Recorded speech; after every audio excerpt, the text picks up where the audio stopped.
our own class. And this class is going to move from now all the way to 1 a.m. So the last time we were here, we looked at a lot of CSS and as well as some JavaScript. Of course, JavaScript is supposed to be the next module after this one, but we were able to navigate some little things to do with it, and we learned a lot of different stylings.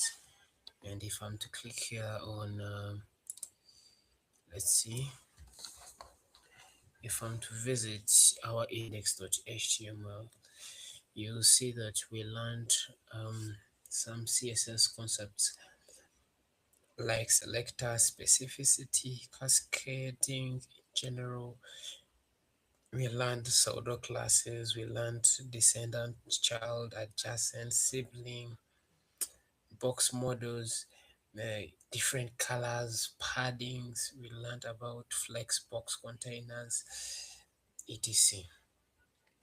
Now, as I was going through some of my notes, I realized that there are some few things we left out, and those things that we left out in day 3, the things we left out in day 4, as well as what you've not yet touched in day 5 is what I'm going to bundle together in this very class.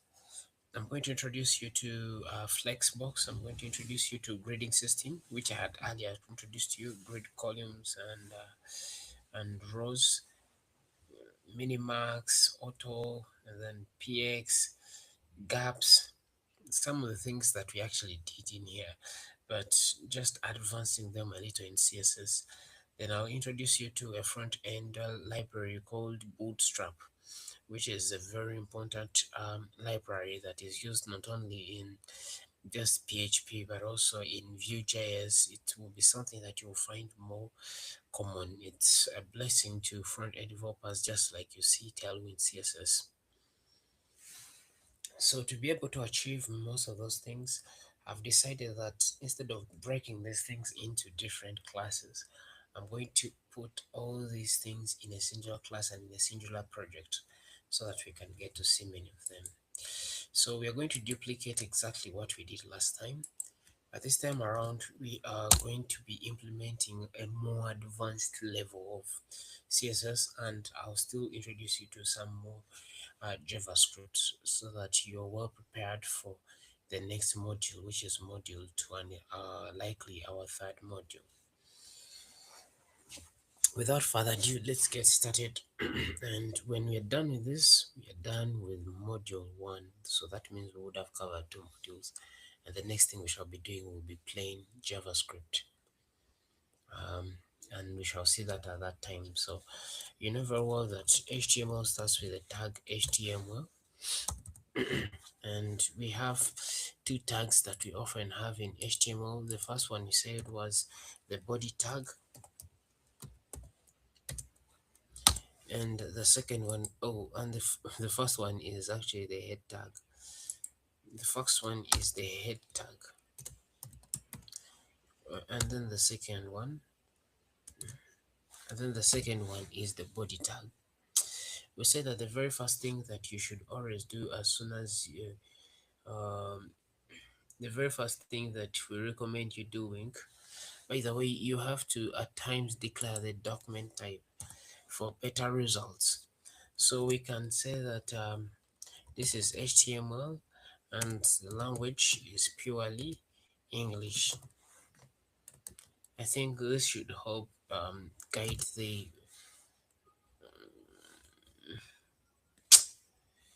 cool.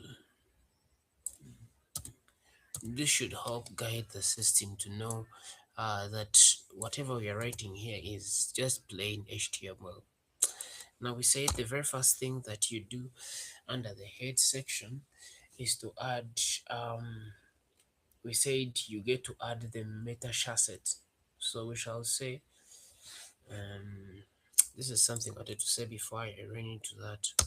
I wanted to say that sometimes you just need to declare the document type. So this is sometimes auto-filled by most IDEs. So you say the document type here is plainly HTML. It's plainly HTML, and that's fine. So okay, so we shall say that our meta, you hit the tab bar and then get back into the tab bar and say um,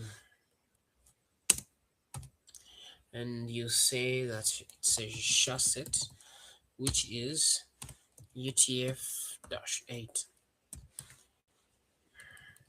The second meta is viewport, so we shall say meta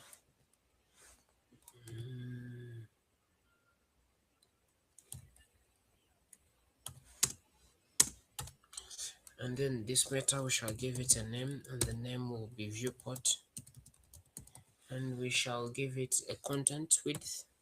So we shall say that let all the content in here have um have a width where its width is equal to the content width. So the device width.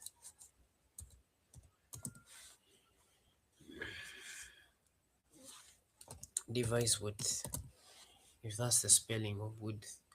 And then the other thing that we can get to specify in here is that the initial scale we are giving everything here is 1.0. The other thing we talked about was we need a title for our page which gets to show around close to the favicon. So we say that the title of this page is Sports Scope, where Arsenal is playing Manchester United.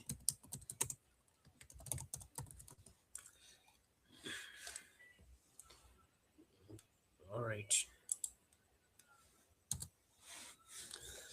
The other thing that gets to get into the title bar, we talked of font links, etc. So this time around, I'm not going to. This time, okay, let me start with the links that we had the other time. I can copy them from here other than cramming them.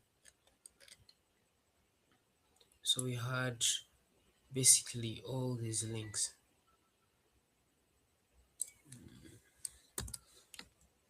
So I'll copy each and every link there and then I get to paste it here. Okay.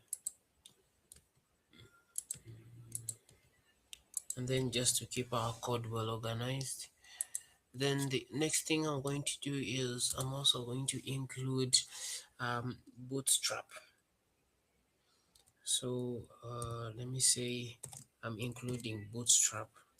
So to comment, you do something of this kind.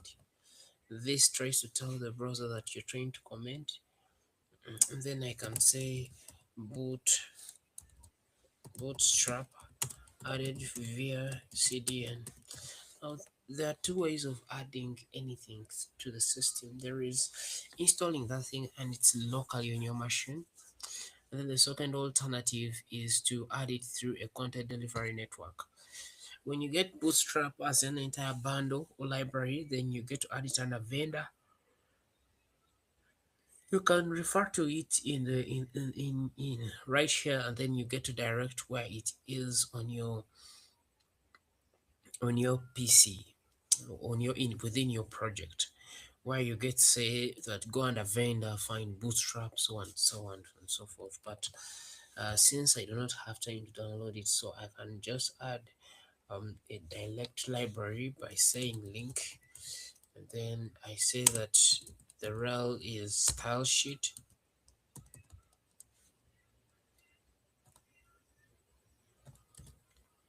Style sheet, and then the link this time, unlike and other than saying where exactly it's saved, we get to add the link on to which that can lead us to Bootstrap. We don't need to cram this, it's always available online. You don't need to cram this, so it's a cdn dot jellies deliver dot net. it's an npm command to find Bootstrap version 5.3.2. I think that's what we are going to use for today. And then we say it's located there, then here, and it's called bootstrap min.js. So bootstrap dot min dot css. What this actually does is that it looks for this file on this remote computer or this cloud service, and then it adds that this file bootstrap min.css into our project. But you can as well download bootstrap into your system, and you just locate just this under vendor, and it will take you directly to where your bootstrap is being stored. The other thing that I'm going to do is I'm going to include okay, that's basically it. I was going to add the bootstrap main.js, but for now, let us skip that. Actually, it's not even the most important thing for this class. Um, the other thing that will go around here will be styles. Um, so I'll just leave this style section empty for future styling. I'll come down to the body. Now I'm going to introduce you to so many new features, and as we edit them, I'll be mentioning the names of these new features. Pretty nice, awesome.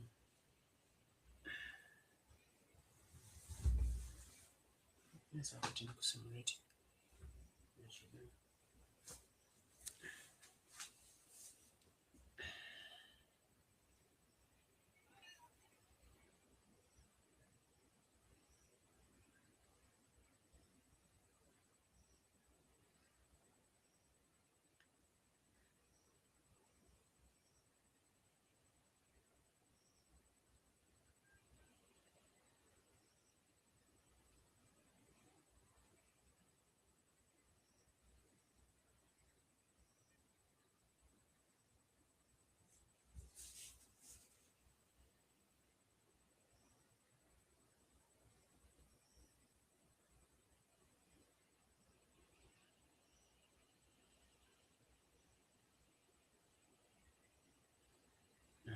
So what else? Sketching kuanze ndi ku maximum.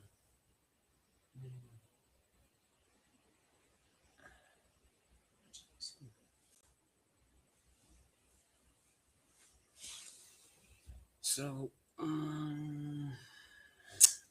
I was mentioning that each and everything that we shall be doing I'll be mentioning the key element that we are looking at within that very new thing that I'm talking of. So without further ado, let's get with the first thing. So in day 4, we are meant to learn something called app layout, which is more of a CSS grid root container, and we shall look at how all direct children receive a grid area name and how they are placed. So how they are placed automatically, into the named areas defined by the green template areas, which we sort of looked at in the previous styling. But to just give you a rough idea of what I'm talking about, you can just create a div here which is empty, and you can call this div a class such as app layout. So when you have app layout, each and everything that is in this project will be contained within app layout. So inside app layout, we can now start creating the different containers as we know them. Now this is semantic. Actually, it's semantic is HTML, but we are just now upgrading everything. We want to put everything under containers for more organized work. So we can think of the very first thing that is on the website. If I'm to load this website,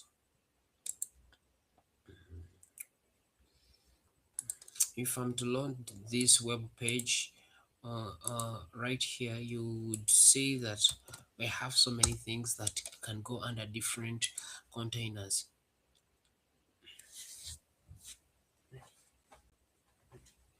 Soma message. Soma message. Soma message.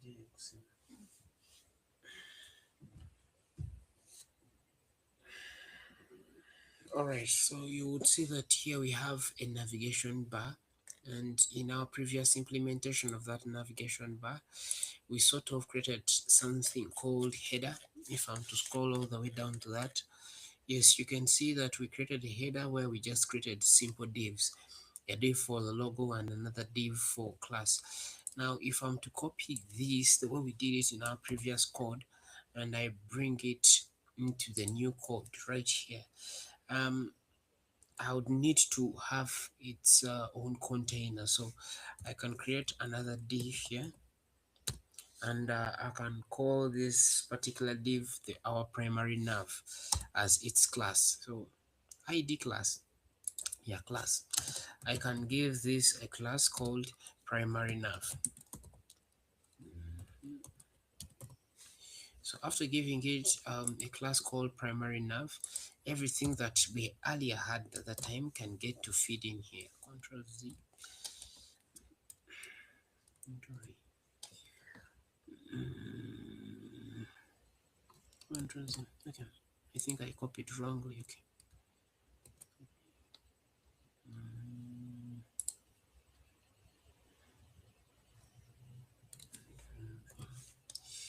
Let me find ways of organizing this. So this will go in to this, and then this will come all the way to there.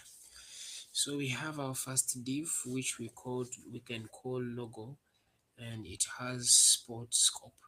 And then we have our second div that has the nav badge. But we can do more with this section, other than saying other than just saying sports scope.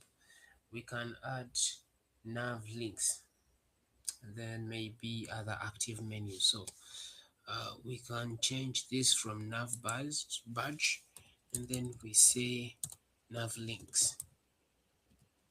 And then instead of adding here a live for now, I'll cut this for now.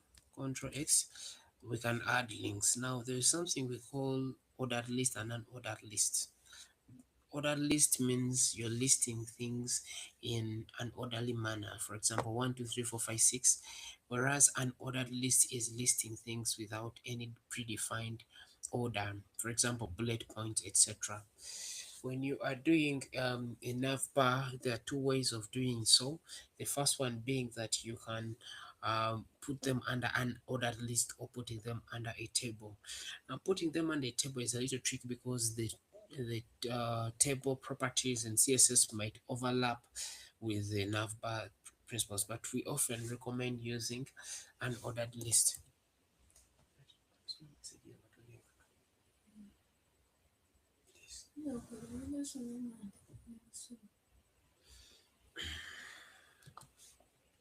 So we get to define unordered lists, and unordered list often every list, whether it's OL or UL, OL standing for unordered list and UL standing for unordered list. UL is unordered list and OL is ordered list.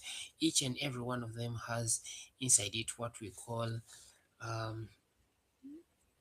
what okay inside it has what we call list items. So you get to say list items, and then you add the list item type. So our first one is going to be we shall have a page called live. We shall have another page we are going to call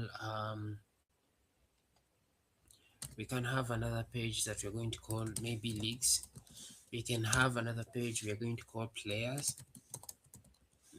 And then oh sorry,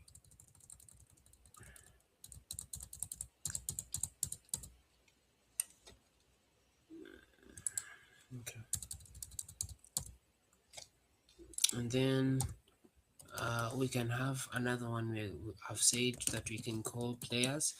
Then we can also have another one we can call results, match results. Now, in principle, without going deep into stuff that we shall be looking at when we reach module 4, when we are looking at object-oriented PHP. In principle, without routing, you can link these pages directly by referring to the direct page on which they are found. I'm going to repeat myself. Before we proceed further into knowing how to route pages as we go deeper into PHP, at, at this principal level, you can link a different page to this one by just referring to where it's located. So here we can say, that our href, sorry, okay. So here our href equals to, then you get to link where this page is. We can say this page is located at this page is live.html. That's one kind of way of directly referring to a specific file. The second one is you can write href equals to, you can have a page that is within another folder directly referenced by saying maybe this is under under app. So you can say this is under app, and under apps is under views, and it's called leagues.html. That's also another way. The third way of doing things could be that you can href to a page that is one folder above of this one by just writing a double dash before. Now we've moved one level upwards, and they're suggesting the different things that are one level above us. So here on the outside of our folder, we can refer this to applications.html. Let me just refer this to applications.html.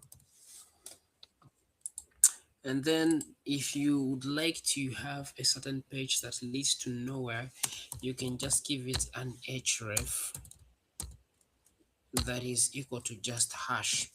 Hash is a unique identifier in HTML that refers to a specific element in that HTML document that has an ID that is defined by that hash tag.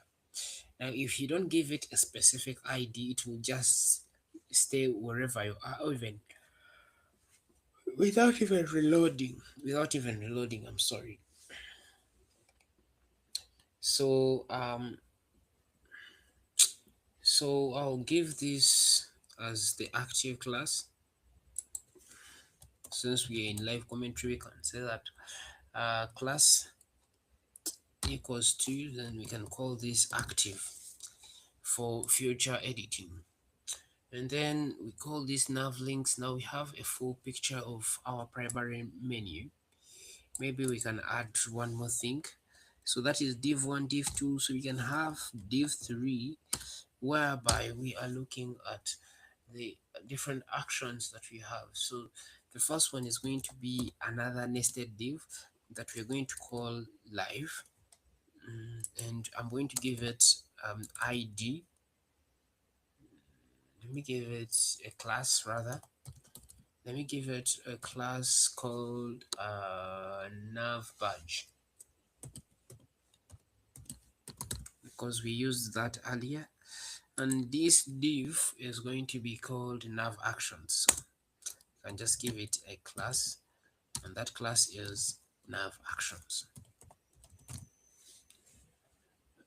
We can add more stuff here by adding there is what we call an a tag. An a tag allows us to add direct links.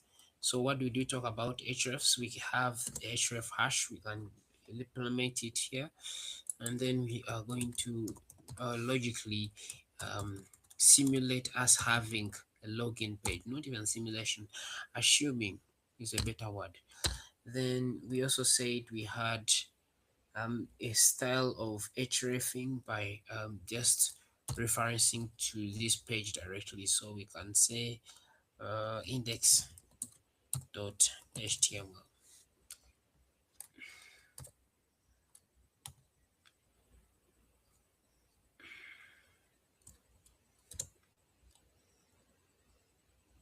which I'm going to call sign up.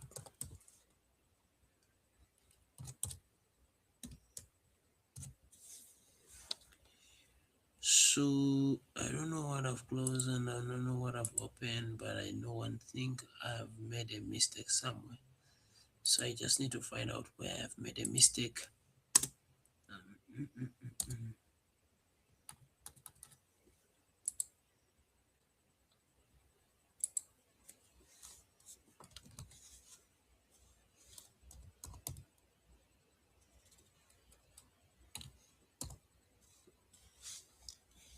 All right. Uh, mm,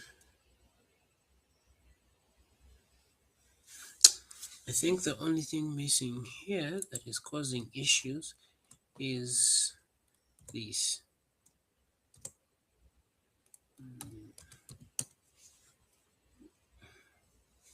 All right. Well, our cursor has gotten issues. I think I need to first close that and then reopen it. Now those are the issues of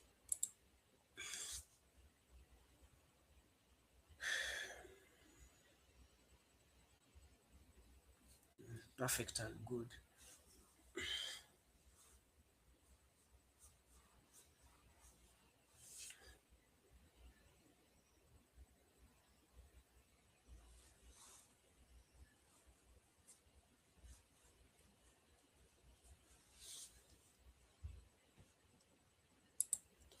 Okay, I knew it was meant to be updating something. These people auto update stuff without permissions. Where were we? We had issues here. So I'll try to redo this by saying we are referring to a page I'm going to call hash, and I'm calling this sign up. I don't know what really happened to them. So at this point, we know that from here up to here, we have our primary nav menu. And this nav menu has the logo, it has the nav links, and has the active action buttons. Now, within the app layout, but outside of the logo, we can add the next thing. Mm,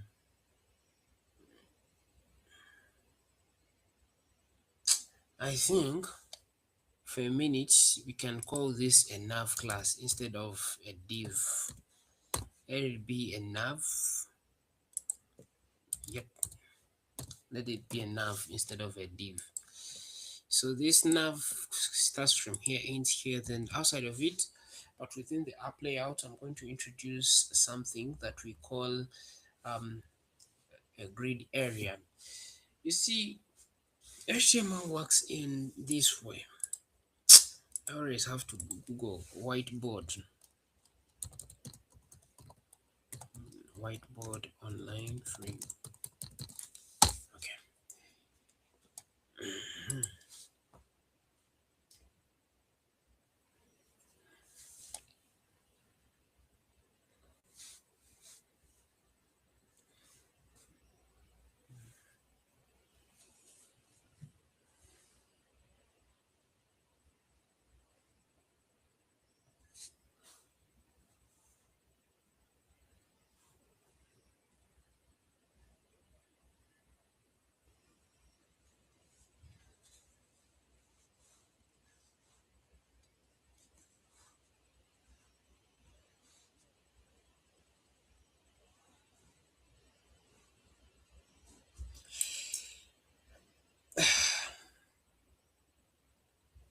All right, we have our whiteboard almost ready.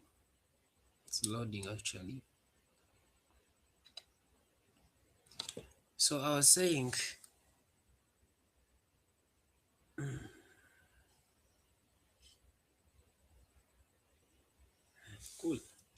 So I was saying that the grid actually works in this way. So this is your web page. Um, on your web page, we can get to define a grid system. And in this grid system, we get to define how many columns. Now this is the app layout. It's an entire container. We've done a huge div here, a huge nav actually, where we defined a div for something here, blah, blah, blah. But down to here, the grid system works in this way. It can have columns, as many as possible, but it's you to define how wide these columns are. You can say that this area that is shaded will be carried on by the site, and then this that I've put a zigzag can be our site menu. So that's the entire point of a grid system. It tries to help you to know that this component will be here and there, etc. And we can align this by creating a sidebar, because I've seen a sidebar on FortMob as well. If I came here, fortmob.com, FortMob. If I came to fortmob.com, I would see a sidebar right here. And then I can see columns. I see column 1, 2, and then 3. Whereas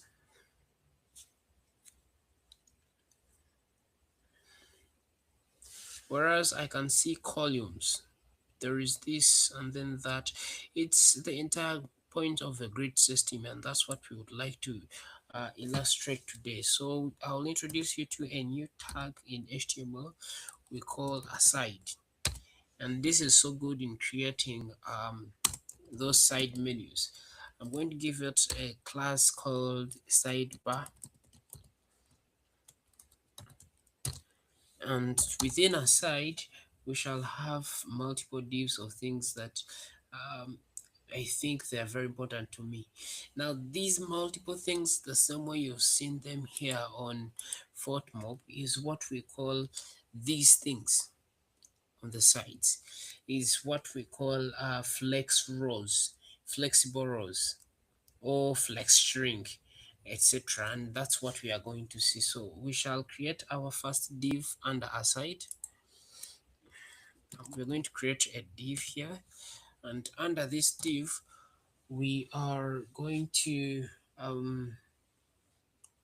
have multiple other divs. So we can call this div a class that we can call maybe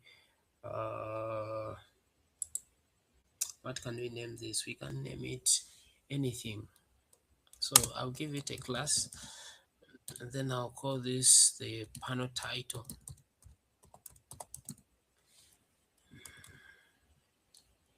And within panel title, I think we are going to call this leagues, the different leagues that we have in our system. Then out from that, we shall create another div here for the league items that are active. So we can create another div in here that we are going to call the Premier League, which is the most popular. But since this is a unique thing, we can give it a class. We can give it a class, and that class is going to be a league dot thing. Let me call it a league dot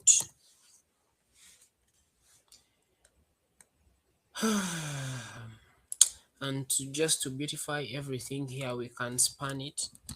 So we can span the Premier League wrapped in here.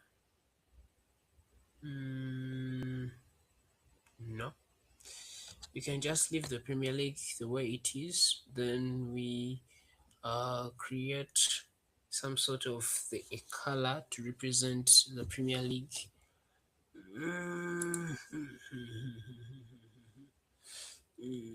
Okay. because I'm trying to come up with something close to this. And you can see here we have top leagues, the Premier League with their icon, Champions League with its icon there. But since I don't have many of those icons, that will require me to download, shrink them into icon sizes, then place them in those positions. Things that we shall look at a further stage. At this stage, the best thing we can do is to represent all those with simple colors. So here I can just say um, mm, I can just leave it the way it is there. Then I come inside in here and I say inside I can come inside this span, sorry, and I give it a class, and that class is league dot, I think. So this is the league dot, and then this. Mm, this div before you go into a div dot can be a little different, and we can call it a league item. And since this is the Premier League, and what we're doing is from the Premier League, we can give it a class item. I think it's the second thing we've put under item. So we've given it a class called league dots, and then secondly, what we can do is inline styling. I said you just write style equals to, then inside this style quotation marks you get to add your styling type. So we are going to give it a background color of, we'll create a hex, and then we'll get to define it. I think we've done this before. um, 816, perfect. No, that's not pure red, so I'll have 816. Let's try something close, a 2b. Yeah, that's red. So I'm going to copy this div,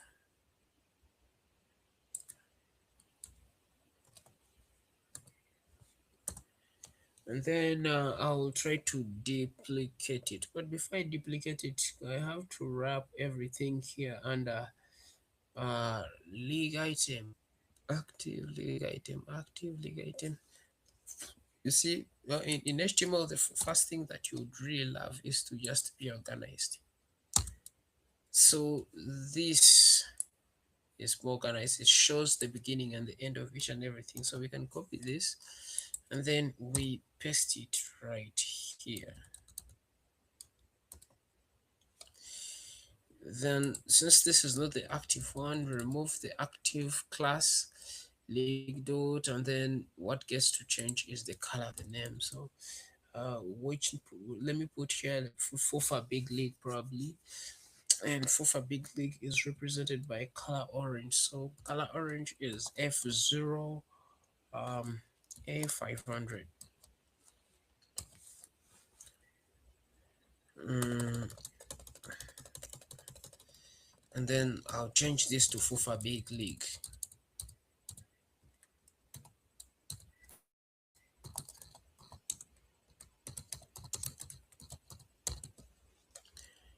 All right, we can continue duplicating. Yeah, this is not active, and this is Italy League. We can say Serie A. You can copy it actually from Fortmob itself. They have the Champions League, so we can say Champions League.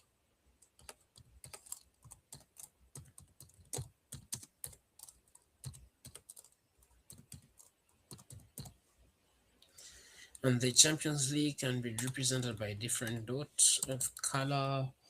We can do color blue.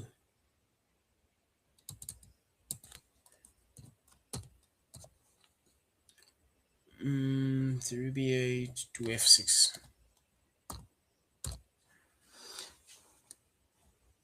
Right. I can continue duplicating this to go here, and this time around let's try Siri. Are we done with Siri? Let's do Siri.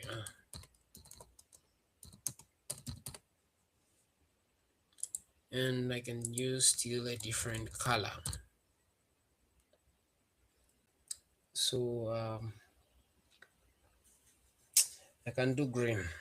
Going to see 55E.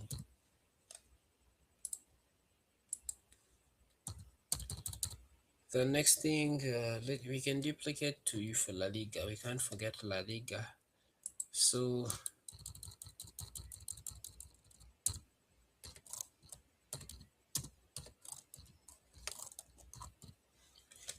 and we can give La Liga a different color of purple.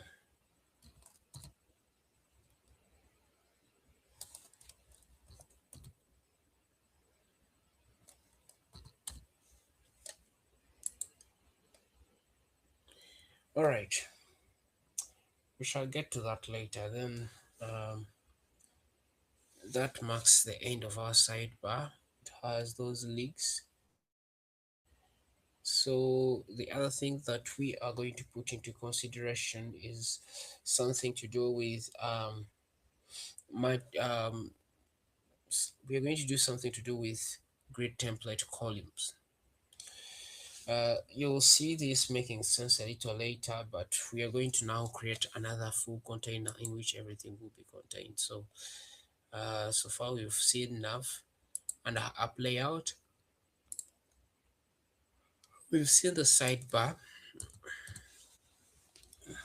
and now the the next other thing that really needs to be done is being able to see the match hero, where you see the title and everything, if you recall very well. So I'll create a div, and I'll give this div a class,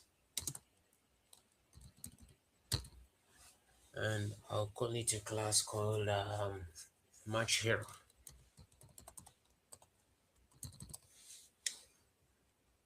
Cool.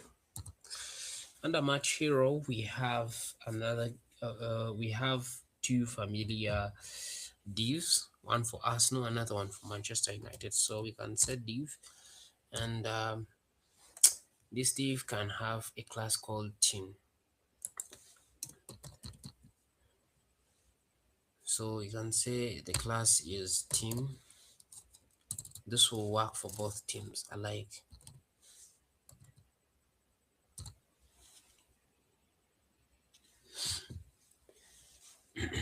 All right. You're going to see lots of divs almost everywhere, unlike the previous time. But that's the new modified thing. So the first thing we had, it was more of the badge of that team. We had the name, and then we had whether it was home or away. We can copy that exactly the way it were in the previous course. So we can copy this and just bring it into the new class.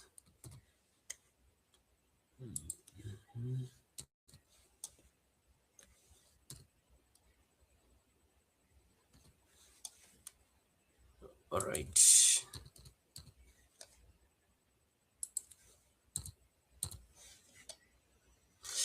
So team badge, team name Arsenal, whether it's home or away, yeah, that's okay. We can copy this and then duplicate it again for the away team.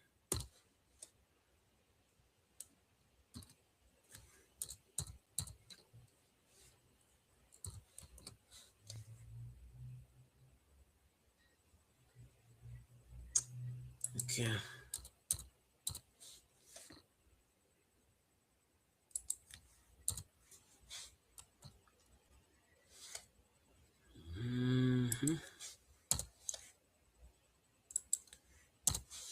Perfect. So the only thing that changes here is this extra class is MNU. Instead of the name of this heading to be Arsenal, it's Manchester United, and the styling is okay. Now between those two, we had a whole section we called scoreboard. So I'll not repeat myself on that. If you missed this, you can go back to the recordings. So scoreboard should go right here, and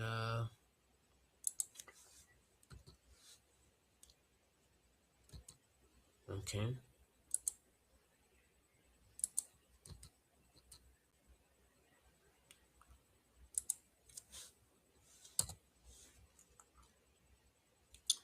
Okay, so this will go under this, then this will also undergo this.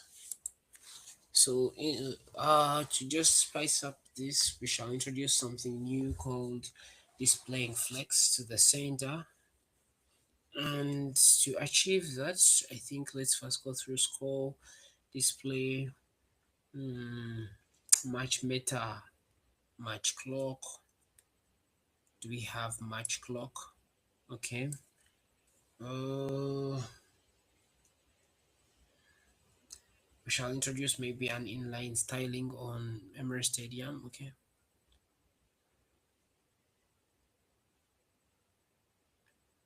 All right. That sounds okay to me. And then we get to proceed to the next thing, which is the match here. So, um,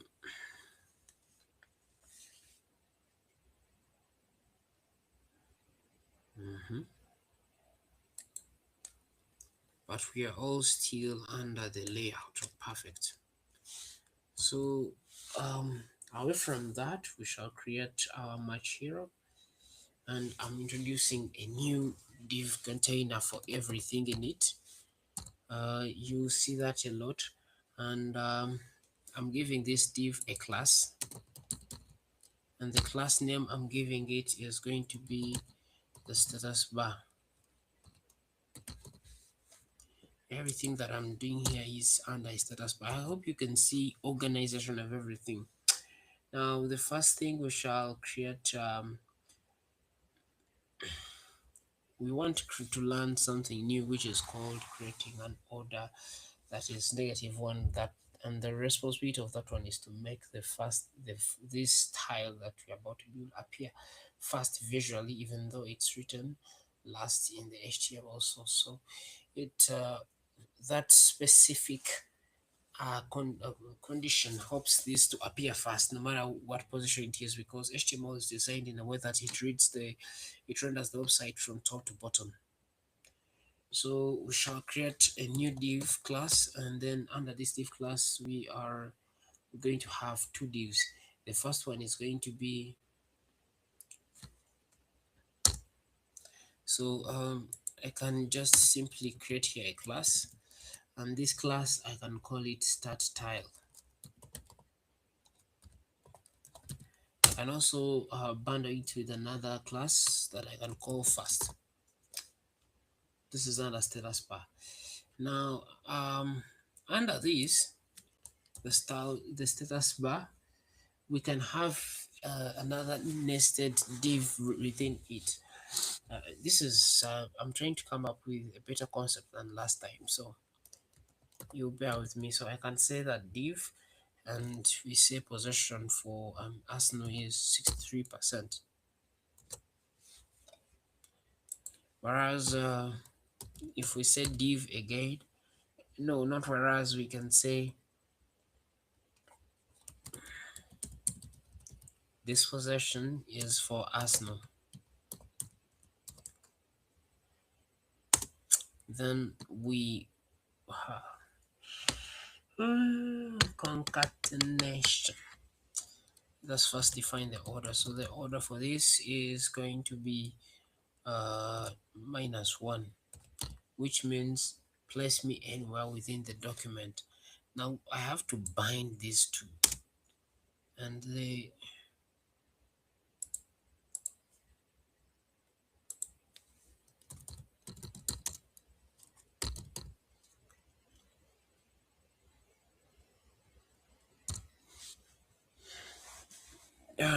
perfectly. This is what I've been looking for.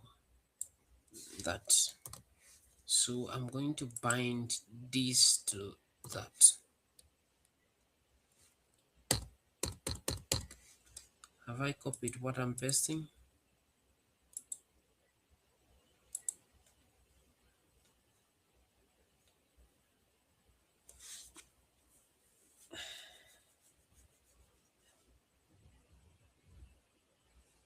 Okay. I hope the meeting recording has not stopped. Perfect. So I'll copy that and come all the way to here, and then I get to pay. I don't know why it's not pasting. Paste. I think we are not copying anything in the very first place. So uh,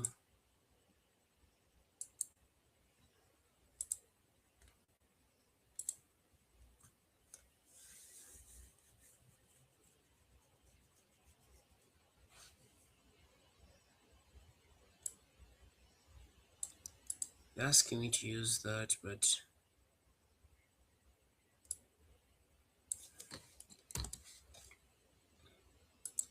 there's some things in development that will just leave you stuck there for over a minute, and you're literally not doing anything sensible. So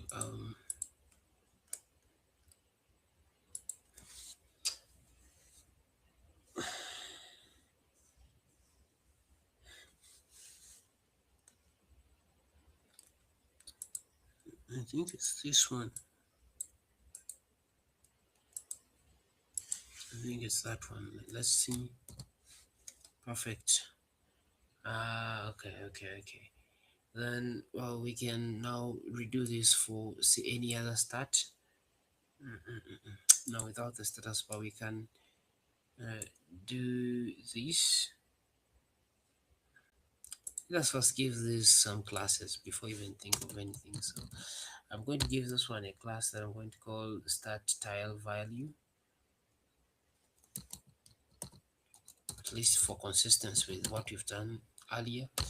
So we can say start tile value as a singular class, and then this other one is going to be the start tile label, style tile label.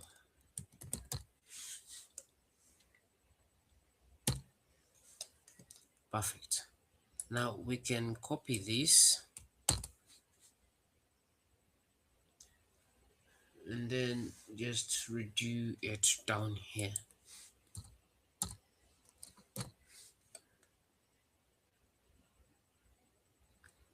Okay, then I'll try to organize my stuff. Then I can have one where we only have one class, just like that. And you can have something also different by introducing another class. So we can say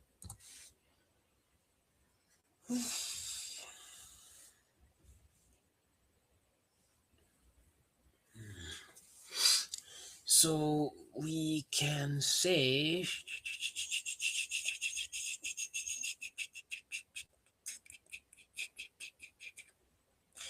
there are so many styles you can add onto a website when it's a commentary website.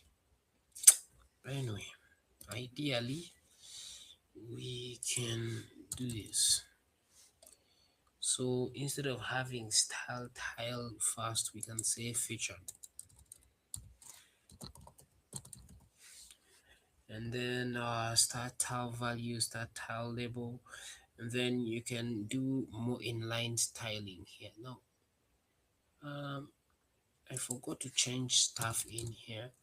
instead of 6 I can say probably 7, and the label for that section is going to be shots on target.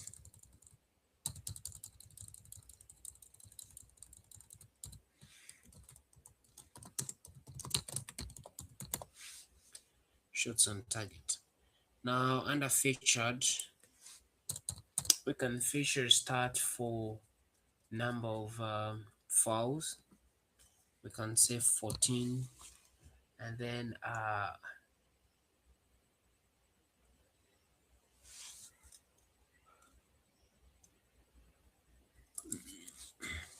we can give it a title.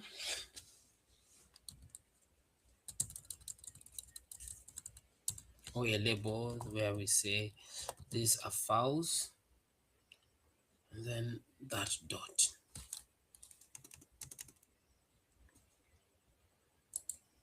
So these are fouls, and we have this thing called align self. No.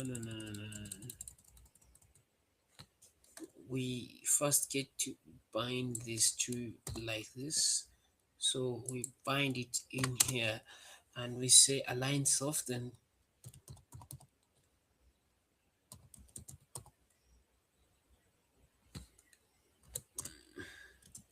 where we ask it to kindly help us and stretch.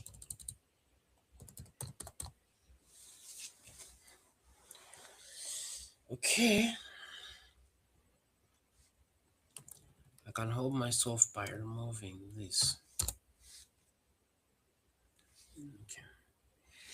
So more statistics that we can come up with: corners, yellow cards. Okay, we can just copy this generic one and then get to paste it here.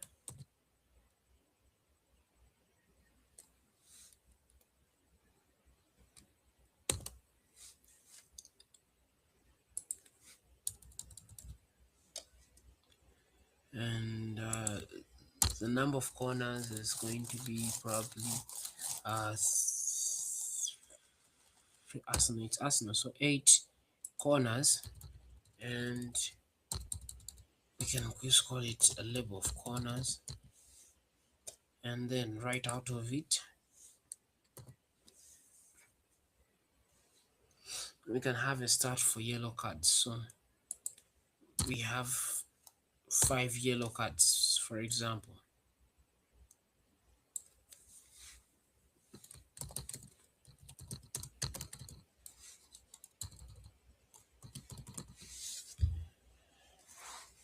Perfect.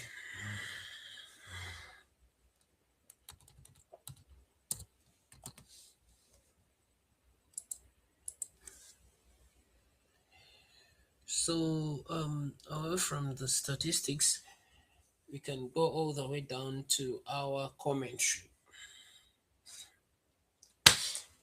All right. So what was this? This was status bar. So right outside of the status bar,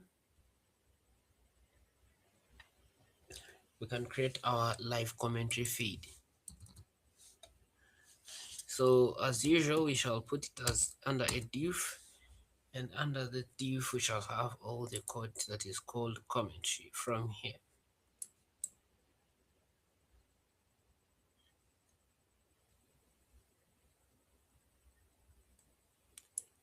All right. So we shall copy that to there.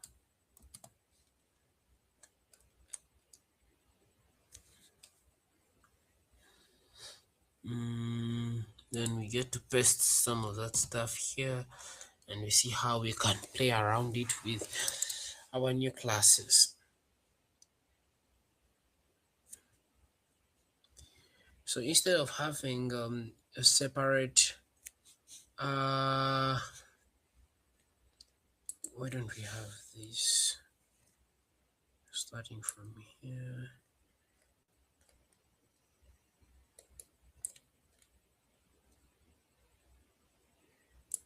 So these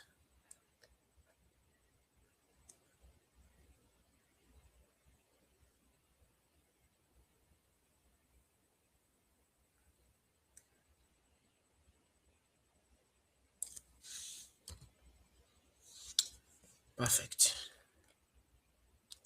That makes sense. More sense. Sorry. So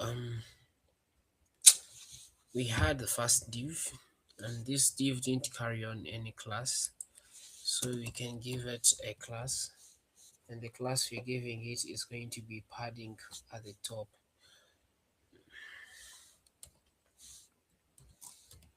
We saw what padding is, so we shall say padding to the top, and you can go further to describe how much quality of that. So 14 pixels.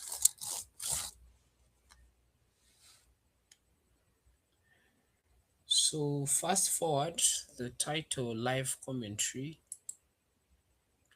instead of it being just like that, section title, that's fine, feed, that's fine. Most of the things here do not change that much, except this.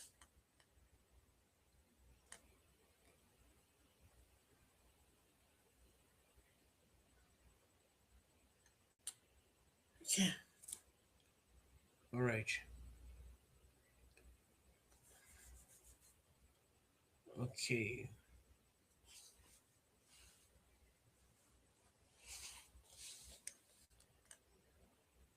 so let us have a glimpse of what we are building.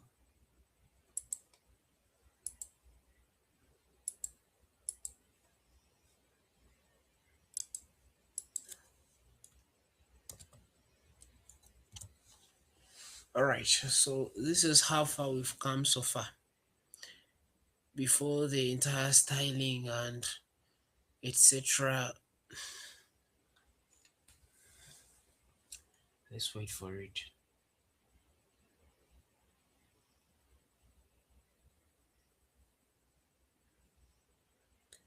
Yeah.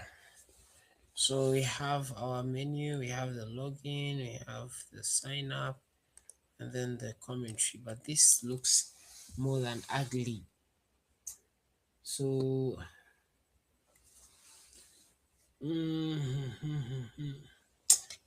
we can move on to just create a footer.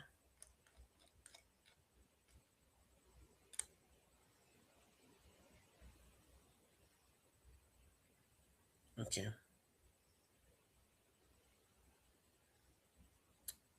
Okay. To be honest with you, I'm very tired. This does not have an owner, so we leave it out. Maybe the next thing that we'll do will be creating a footer. So we can copy the footer from here as well.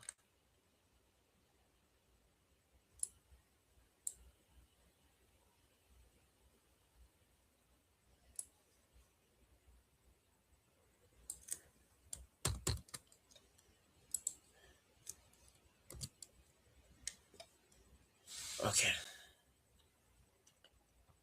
maybe we can give this footer a class, and that class can be anything like site footer.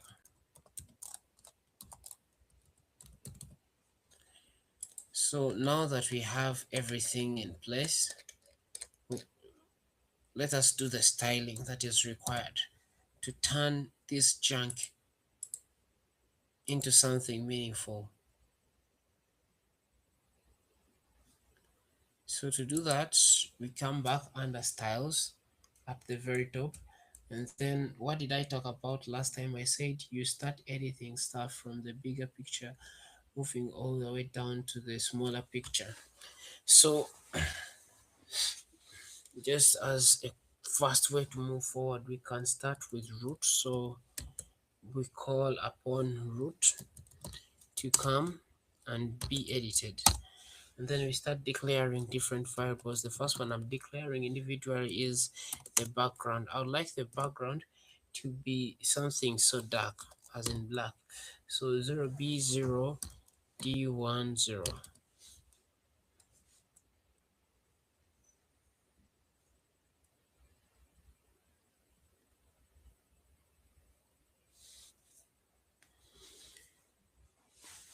Okay, let's do that. Color didn't work. 0B0D1, 0B0D1, 0. Okay. Then I want the different cards which are represented by surface in my system to have this kind of black. So I'll give it a 13161C.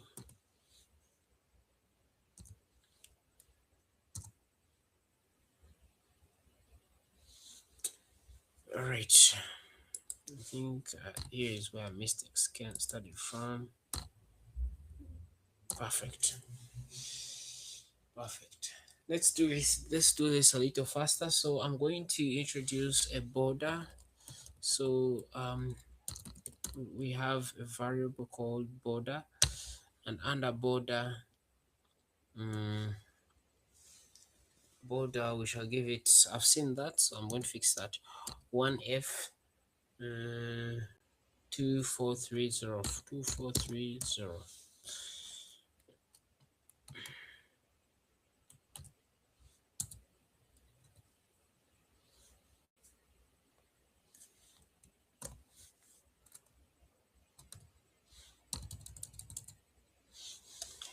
All right.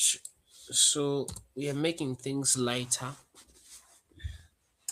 From the border, we shall have another variable called accent.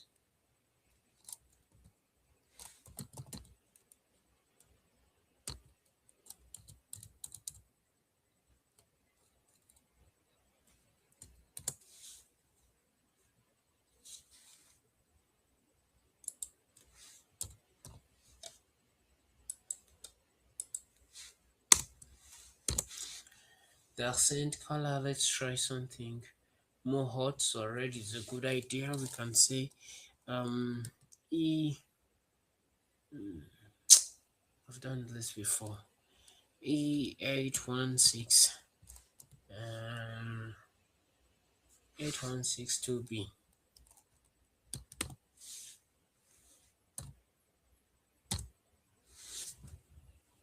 Um, the next thing that we are going to work on here is we did lots of gold previous time, so let us give gold a color, and the color of gold is 4500. Hashtag F4 500. Our from gold we saw something like muted text blah. So let's just start with txt.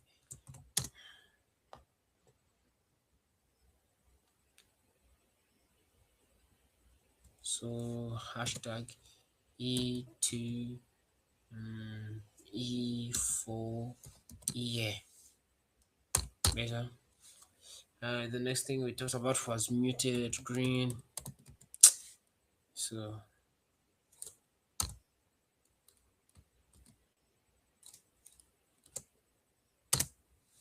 and under muted, I'm going to create a color that is more muted as it should be. So we shall say 67B 67 CB CB 7. Yeah, now that's better than 280.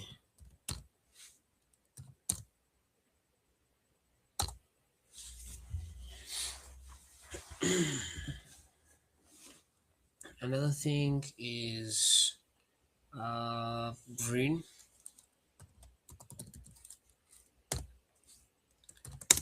So the true color palette of green, we did this before, was 22C55E, recalled straight from memory. And then the last one is more to do with the fonts that we've imported. So we have font B, then font D. Font D is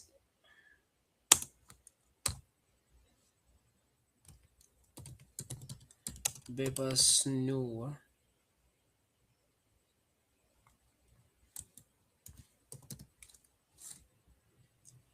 and this has a fallback of sans serif, just in case not found.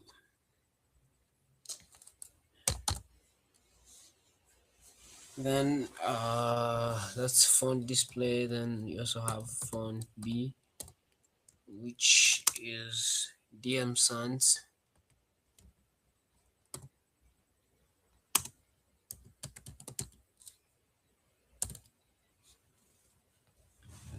And then having a fallback of sans serif.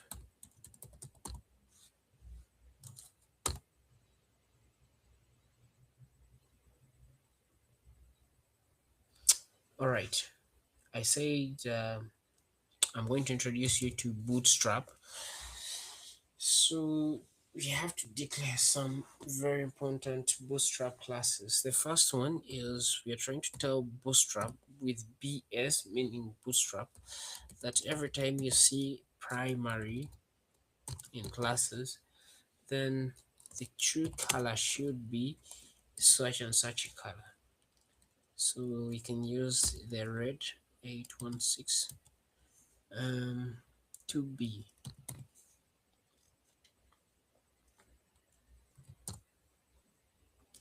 Then the next one will be RGB scaling. So we shall say um, bootstrap dash primary dash RGB. Well, we have 232, 22, 43.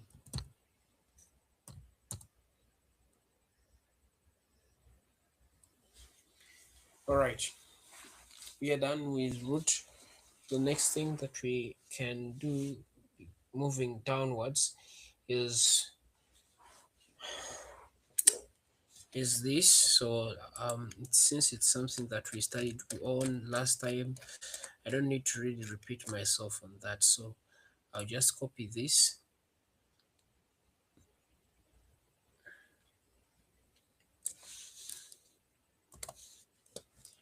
then I get to paste it in here.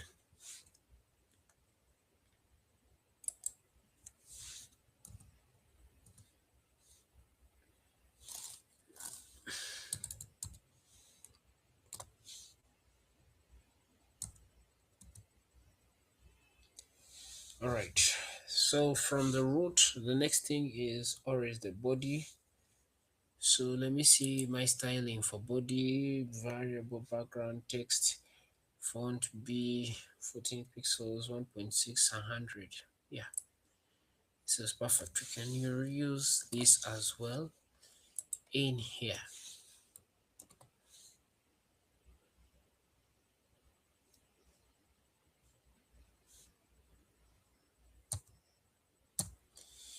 All right. Away from the body, we shall look at the entire layout of everything in the app. That is now from body to the entire app layout. Before I go to the app layout, it's important to know that the entire page we've just created is under one CSS grid container divided into 5 different zones, as you'll see going forward. So grid template columns as a CSS class is found at 220 pixels, 1 FR, and 200 pixels. 200 pixels standing for the sidebar, which is fixed in width, 1 FR, which is main content that takes on the remaining space, whereas 200 pixels is for the stats panel, which is fixed in width. Now, to achieve this, we need to create grid rows where one FR is automatic, uh, where automatic here means the nav shrinks to its content height. The string grid in grid term, the string grid in grid template areas marks names to the different cells within CSS. For example, nav in row 1, nav spans all 3 columns. It's what it means to the person cleaning. And secondly, the side menu start, whereby we say we have three distinct panels. And thirdly, the footer that we have earned here, it spans all the three columns. So let us first move all the way down to the primary layout. We shall introduce that class app layout.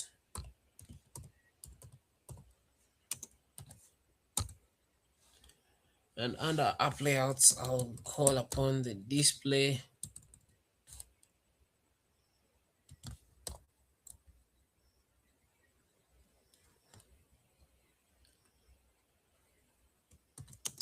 and we can attribute this to grid.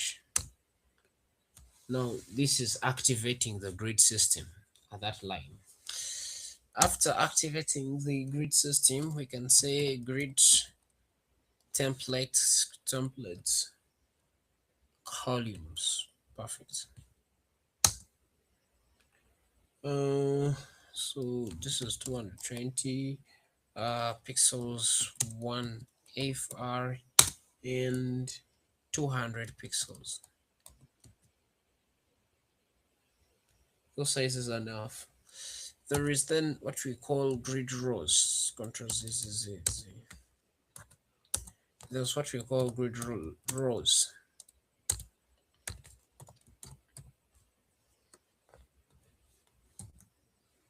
So in here we can have auto, FR auto.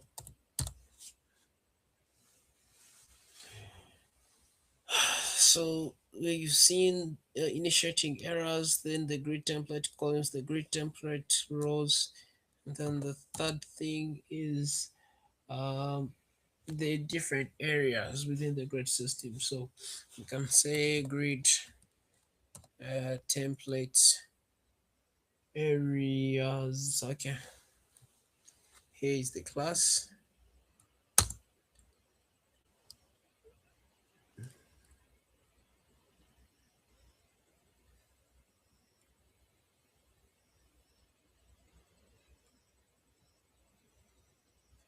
Okay, we have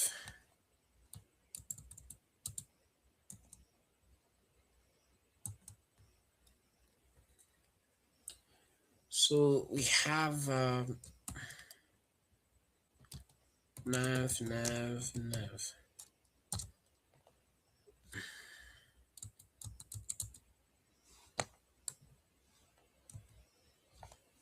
Then side main start.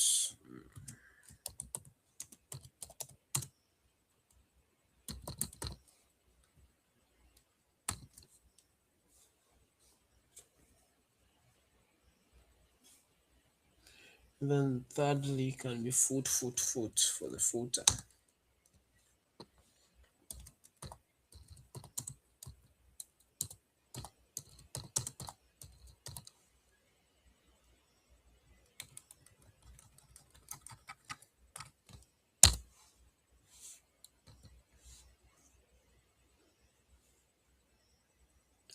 So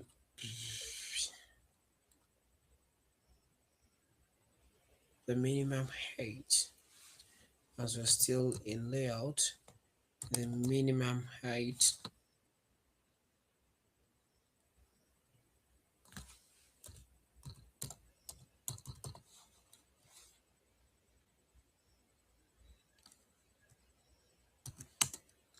so we can give this 100 VH. I'll do a little cleanup here.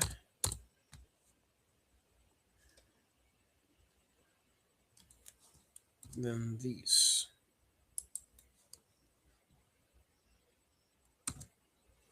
Perfect. So the next thing we're going to do, we're going to assign each element to its grid area from the areas we've just created. And there are actually three, so um,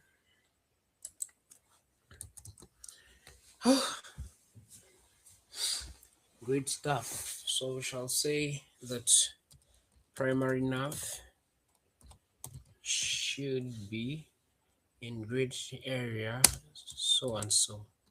So we shall say grid area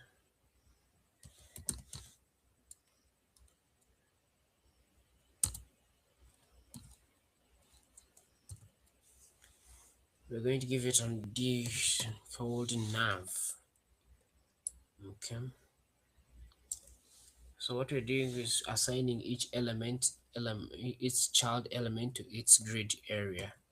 So that's the first one. Then the second one could be a sidebar. So here we can say sidebar.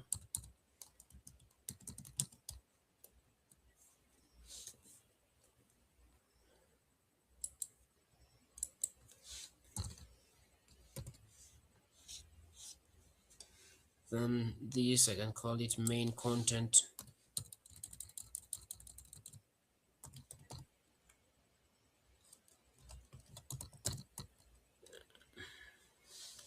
The first one went under nav. The second one we can attribute it under side. Yeah, remember we had side as well.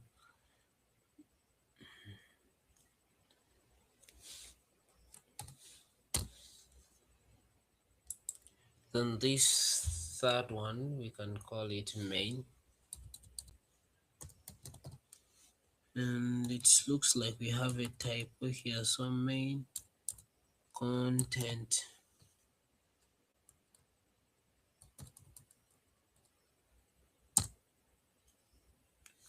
Then we can have a stats panel class, bring its elements to grid area, start.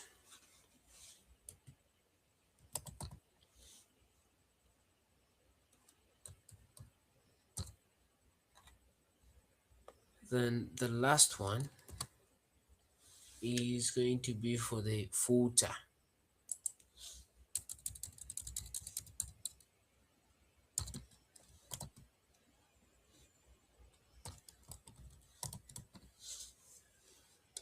And we are attaching it to foot. Perfect. Now another thing that we were supposed to look at and we didn't get a chance of looking at it was called Flexbox. So many things we did that wasn't part. So let's first see how far we've come with our styling.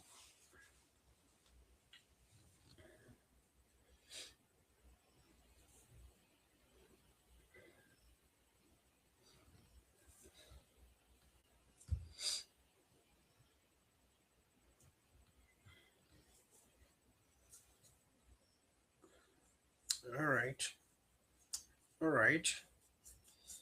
The grid is coming. It's coming. It's coming. It's coming. Yeah.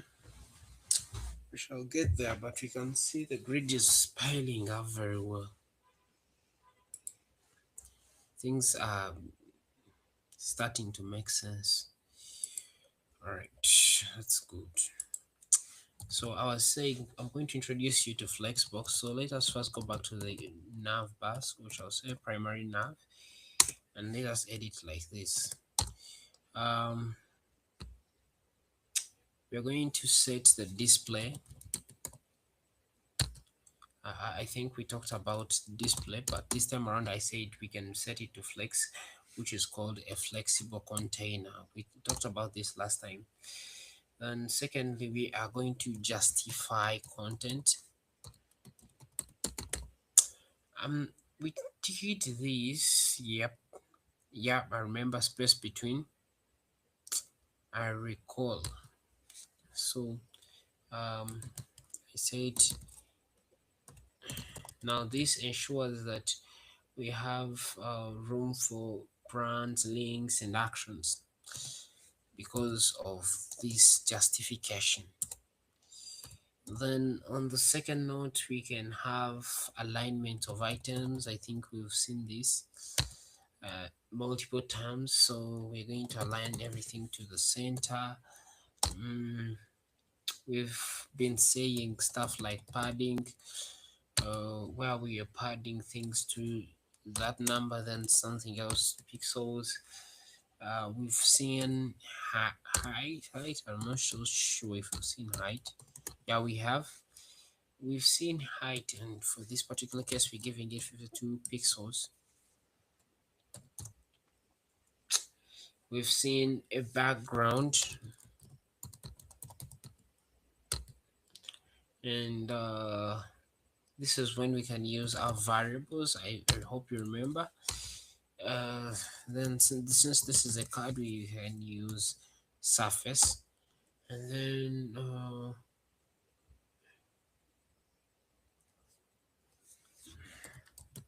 the border to the bottom. The border to the bottom. We can only have 1 pixel that is solid to color ABCD, but since color is already defined, you would create a variable and say I'm more interested in what's called border.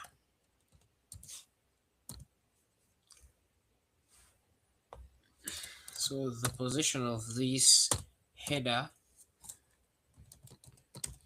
and this is very important, is to keep it sticky to the top.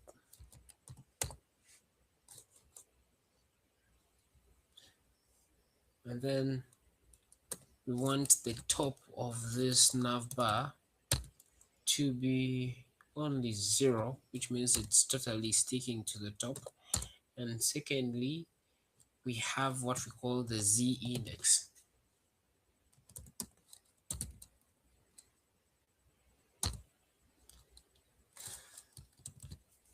$100.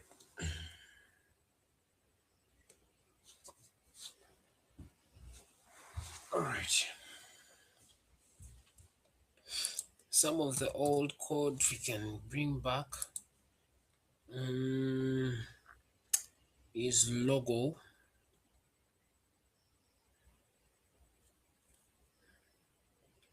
Yeah, we can bring back logo. But for our logo, there is something new that I think we shall need.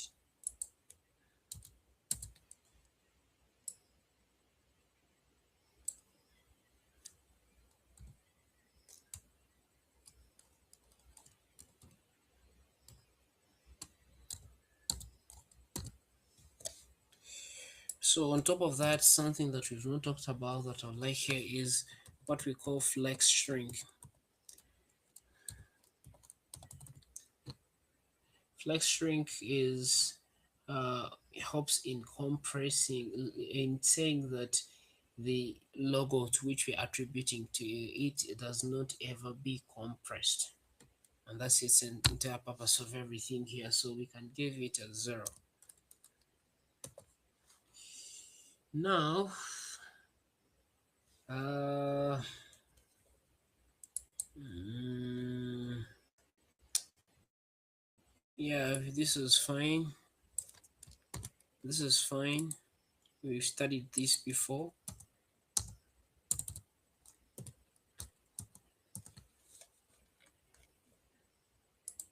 So if you are to refresh to see how far we've come with these justify and flex, the website is modified to this.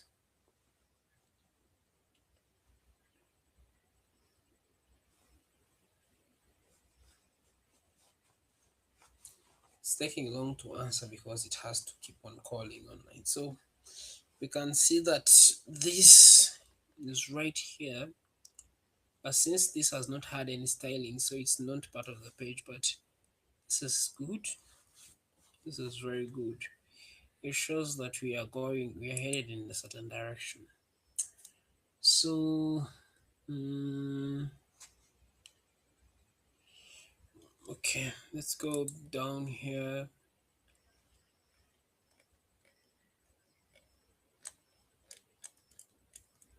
Back to our code. All right, nav links. Okay. So we can call this class called nav links.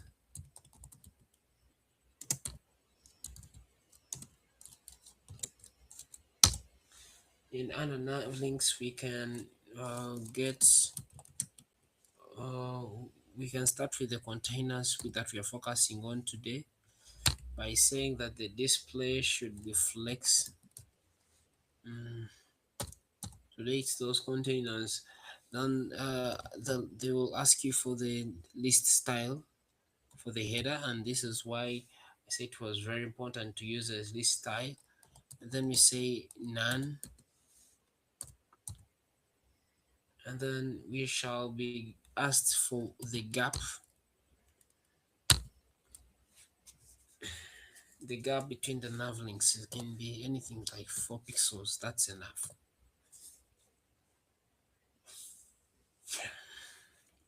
But some of these nav links had a tags in them, so that means they are clickable. So we can say nav links, and a we should one say color.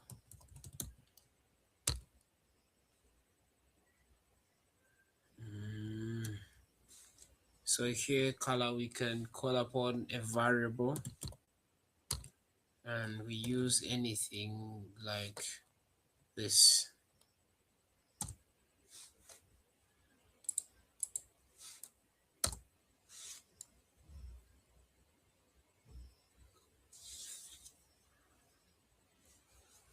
All right, we can do some text decoration, and we say for that let's not have any which whose value is none. We can determine the font size, um, 12 pixels. We can find the font weight or the font size, which is 12 pixels. So this is the same font size. Okay,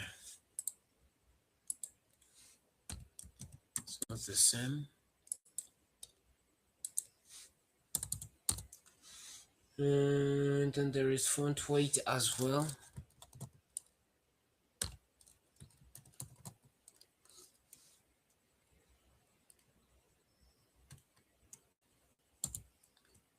So for this font weight, we can give it a value, a rough value of 500. Our padding, as usual,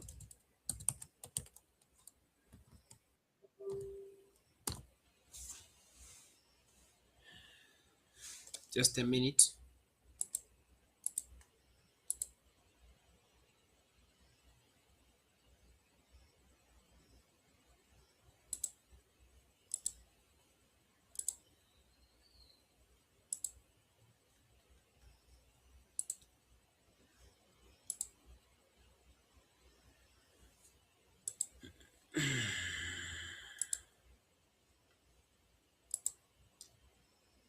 So we are giving it a padding of 5 pixels by 10 pixels. So we shall say 5 pixels by 10 pixels.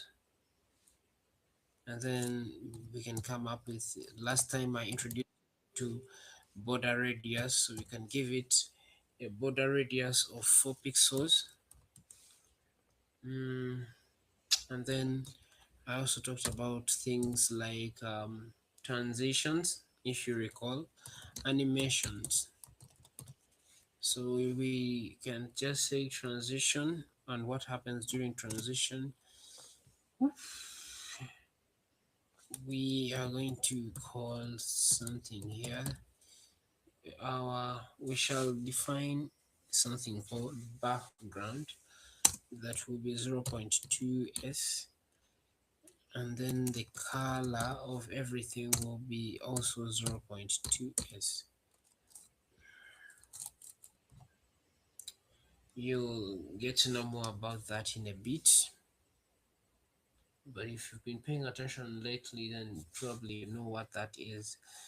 So these different nav links that we've mentioned, we can bundle them together in one cluster, which is called clustered.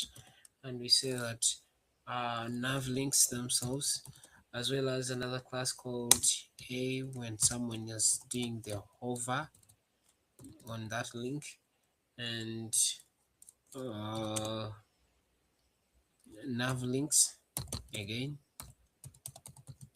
alongside a dot active when it's active. What really happens in here? What happens here is that we get a background. Mm, we get a background, and this background is RGB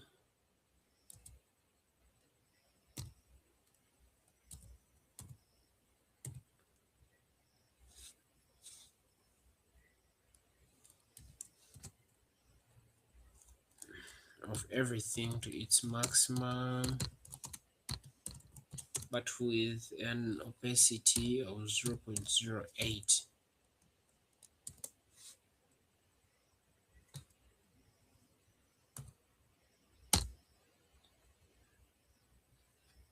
And then we can have a color when these things happen, which is a variable.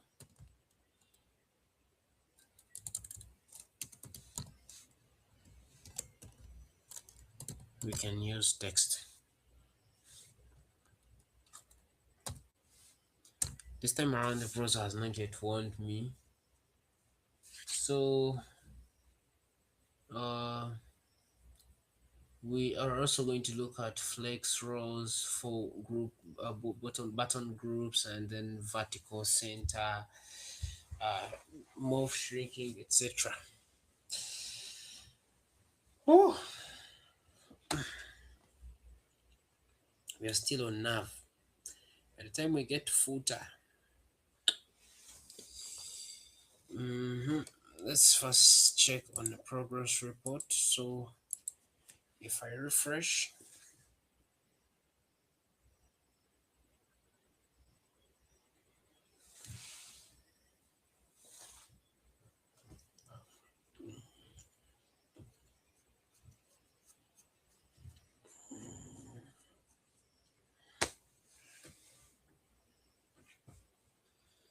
mm, okay, okay.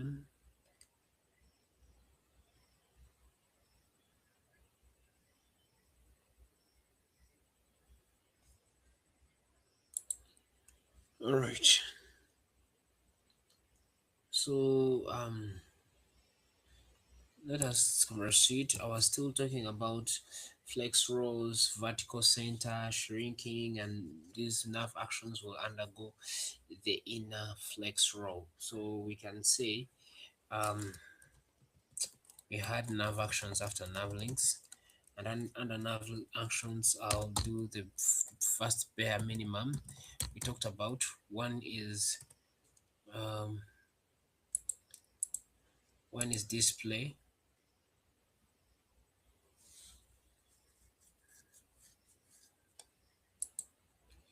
So we shall say display flex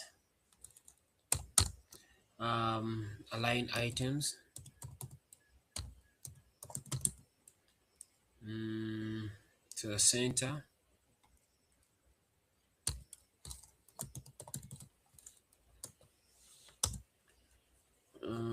So gap,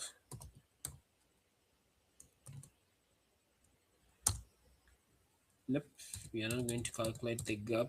Yeah, sorry, the gap is going to just be 8 pixels. I talked about those calculations last time, and then we shall continue doing this thing until we've learned it. So it's called flex shrink, which is 0.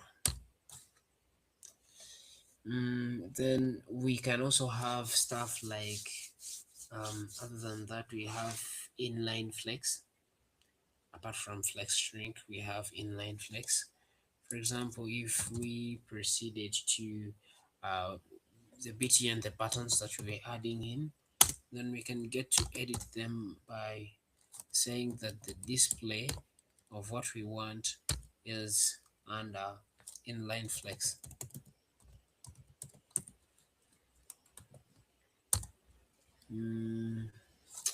So we proceed with our normal stuff.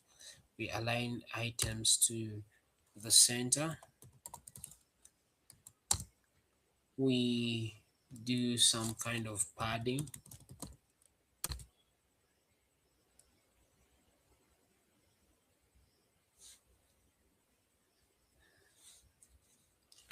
So here we can use 5 pixels and 12 pixels.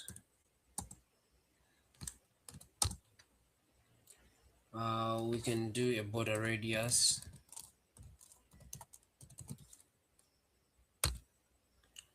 of 4 pixels just to make those curved corners.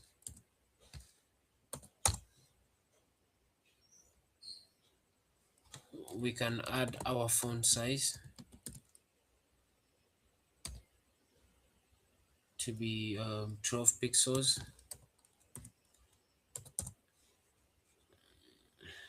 We can add the font weight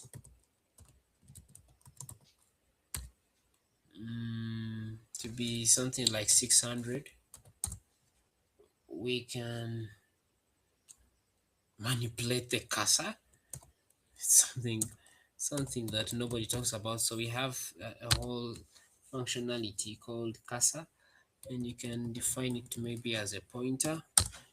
We can do something called text decoration. You can do text decoration where we you can put it to anything, but I'll put that to none. What you can do more transitions at this level, so you can say let there be a transition to none. We can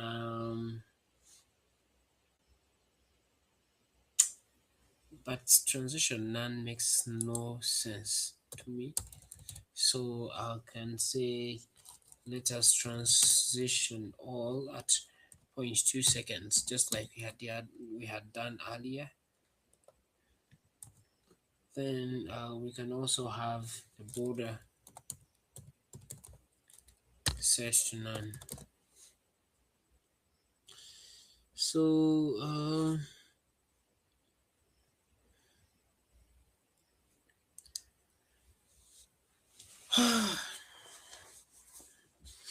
so having done this, just like we did for nav links, we can come out here outside this, and we just say that button primary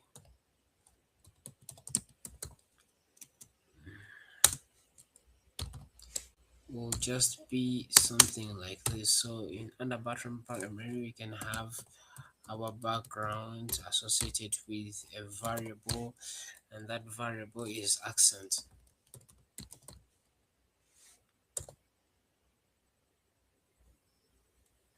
And the color, sorry, the color is just white.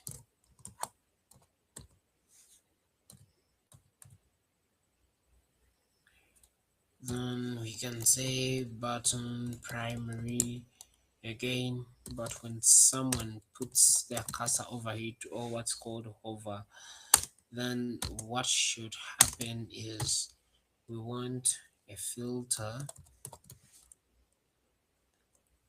and this will filter the brightness by 1 to 1.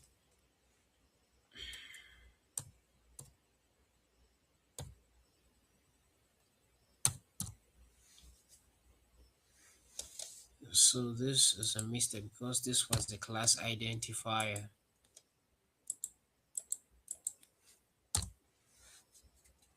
We also have, I was talking about this the previous night, was it today? which was the previous day that we have that thing called ghost. And during that time, we set the color to be a variable, and that variable is text defined already with a border that is 1 pixel, extremely solid, using the RGBA format, where under R we have 255, under G we have 255, under that we have 255, and then the opacity is 0.08.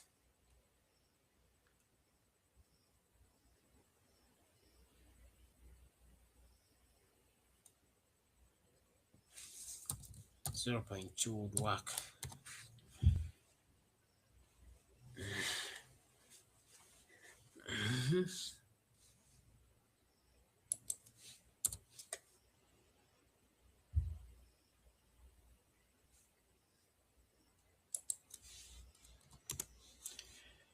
We can also set the background to transparent under ghost. So we can just say transparent. It works.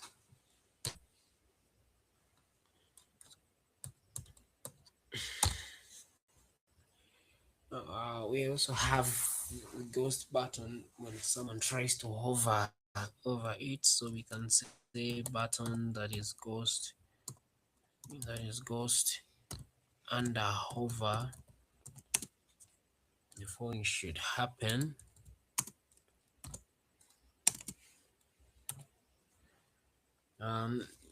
We can have a background,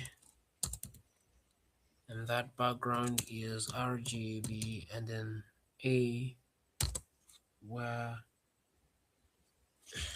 we have 255 by 255 by 255 and an opacity of 0.08.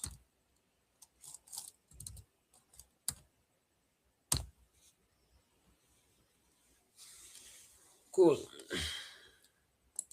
So let's go to some of the things we did last time. We had nav badge. Yep, this is very clear. So we can copy nav badge the way it was in the previous class and then reuse it in this one.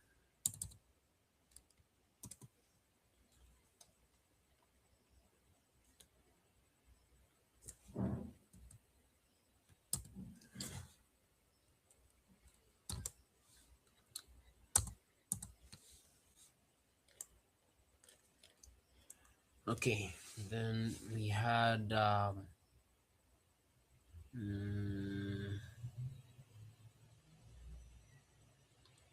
this animation means we had some code to handle that. Yes, here it is. So that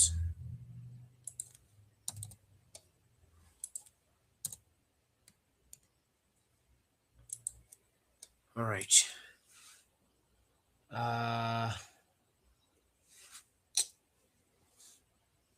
Back to grids.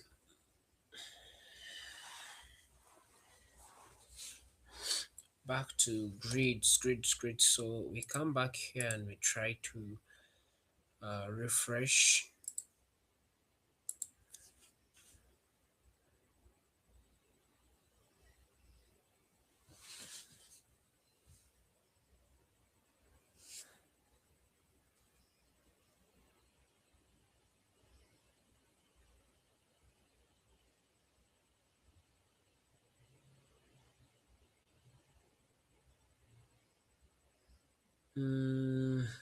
Okay, we are fairly there. Manchester United is away, not home.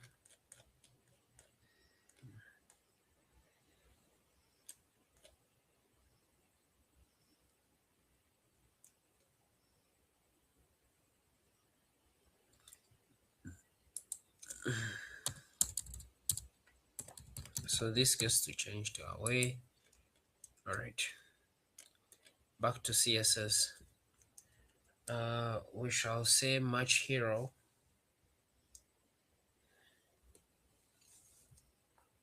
but this time around in a slightly different way than the one we did last time. So if we highlighted the class called match hero would have the following. Its display, this time around its display will be a grid. Uh, the columns of this grid, which is grid templates columns, is one FR,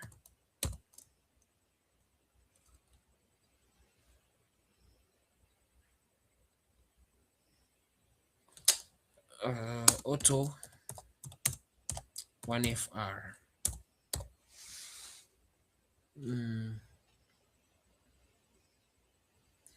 That's one of the things we're supposed to study in day 4. Then we can align items. We can align items to the center.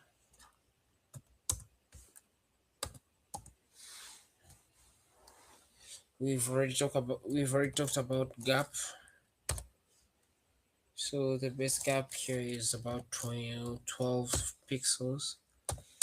Then we've talked about padding from day 1. And under padding we can say 20 pixels by 24 pixels.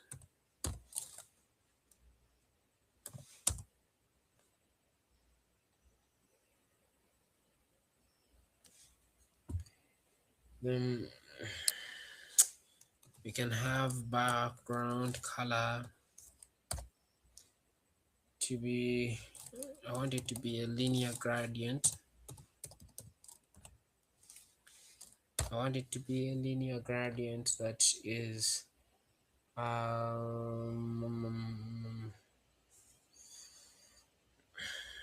can put it at 160 degrees. Then this hex color,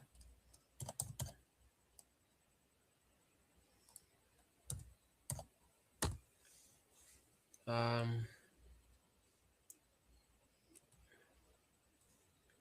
60% of this.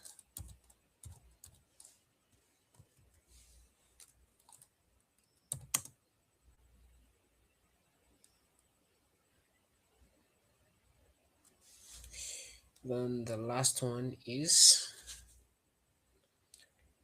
the hex code. I can use 1A1020,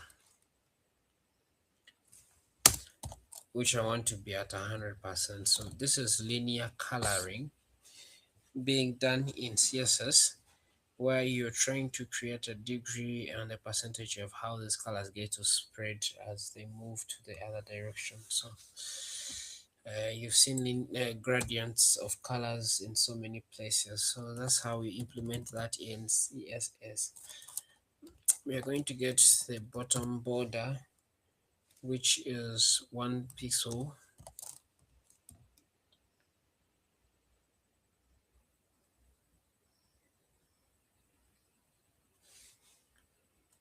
Okay. All right. No losing focus. Bottom 1 pixel. I think this is wrong. Apart from 1 pixel, it should be solid and some other color. After word solid, we are going to use the one for border.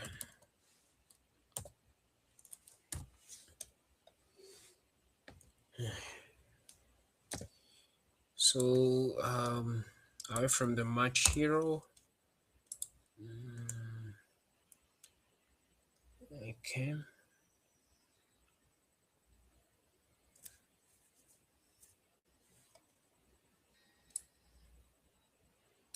This is okay.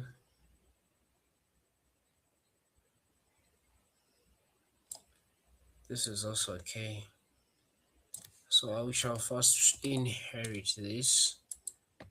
It doesn't need much explanation from our previous stuff. So just paste it there. You can see that our code is literally overflowing on 356 pages because of the styling alone. That's how bulky work becomes over time. So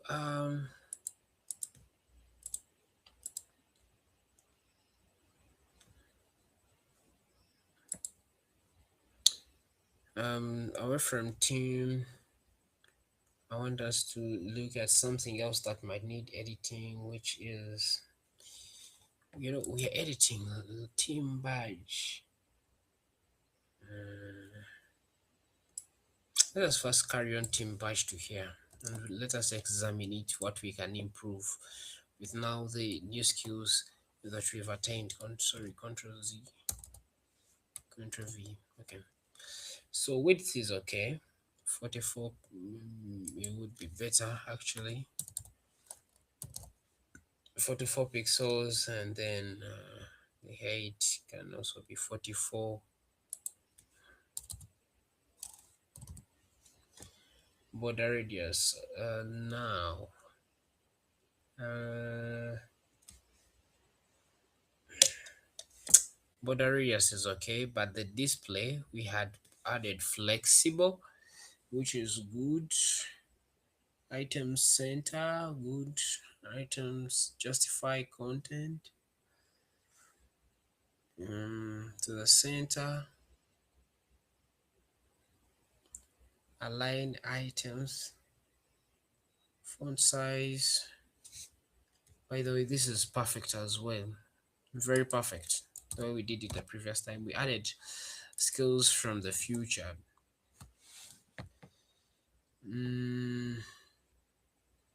So we proceed. Teams, this, that. I have no issues with these two. So these two can carry on to our new edit page.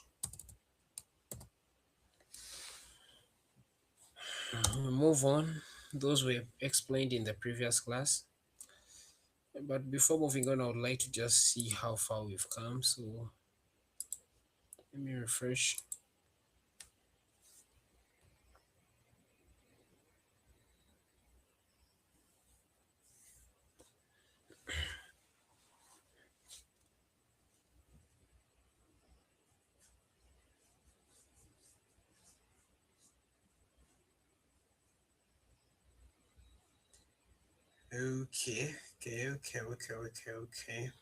Okay.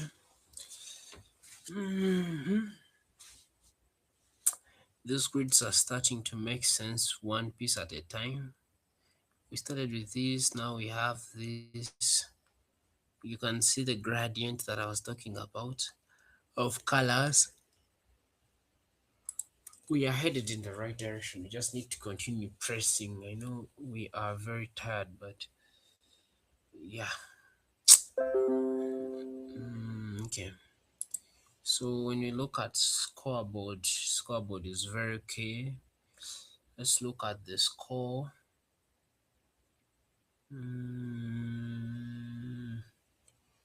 We can improve the score.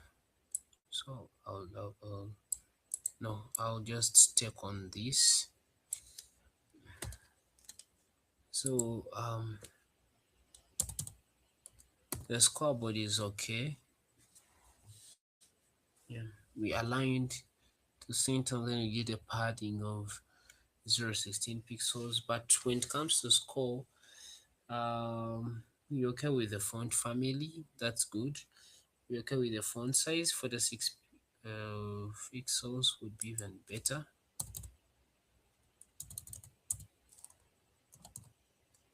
Letter spacing 6 pixels. That's okay. Lining spacing of 1, that's okay. But one other thing that some few things that we can do here is to ensure that the display here is flex again, and then we can still justify content. and we can just file this to the center.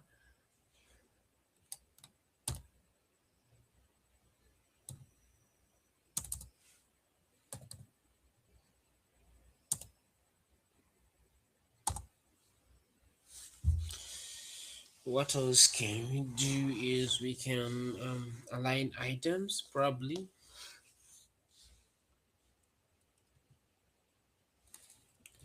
We can align items to, we're aligning items to the center.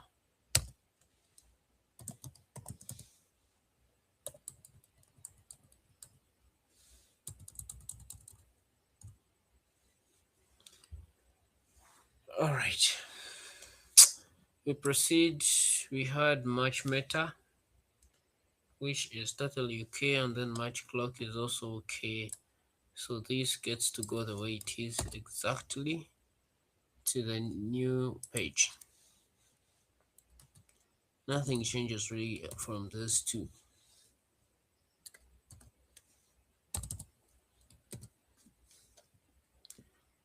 So out from the clock,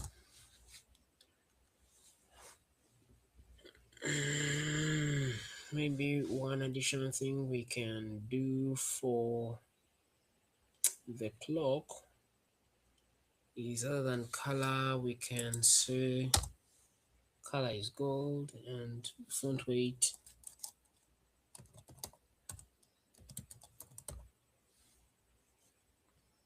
and we can give this a value of 600. Font size, margin. Okay, and from the clock we are going to implement Flexbox. Now we introduced a new section that we didn't have in the previous class, and that is the stats section. So we're going to use Flexbox, and we shall demonstrate it for a while here. We're going to continue more with flex string, flex basis, flex wrap, align self, and order, all from these other two sections or days. Um, Flex wrap, unwrapping the container, we shall find the tiles flow to the next line and then narrow our viewports that we set earlier. So we need a responsive layout without the media query, and this is how different we're going to be able to achieve this by this. So if I stay status bar,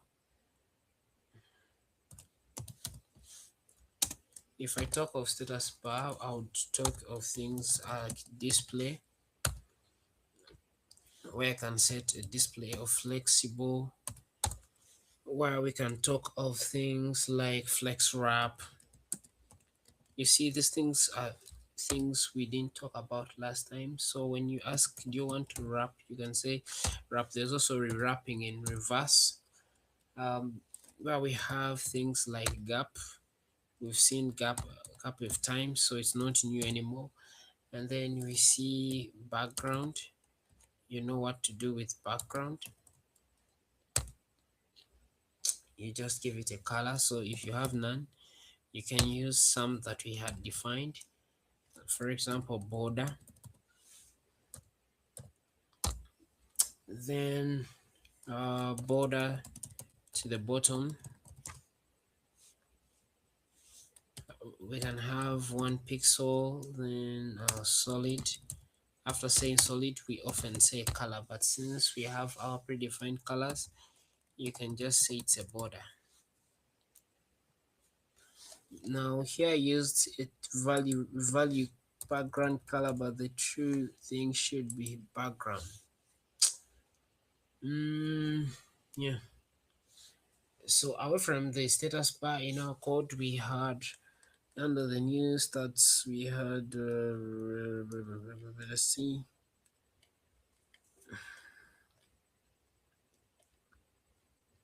Oh, style tile. Okay, start tile. Sorry. So we have start tiles. So we shall say let's get a class called start tile, and under start tile I want flex to be 150 pixels. That should be the size.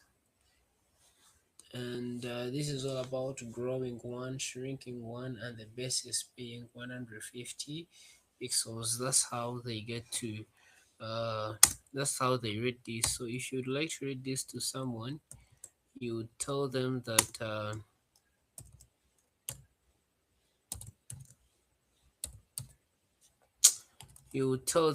this means that we do have um, a grow amount being 1, we do have a shrink amount being 1 2, but the basis being 150 pixels, and that's what it meant. That's meant by what you just experienced. From Flakes we have background,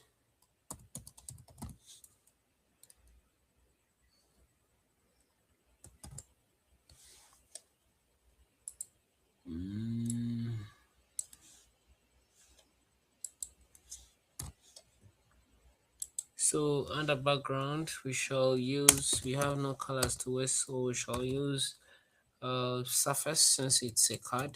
It's a card of anything that we shall be doing. And then we shall need some sort of padding, where I'm suggesting 8 pixels and then 14 pixels.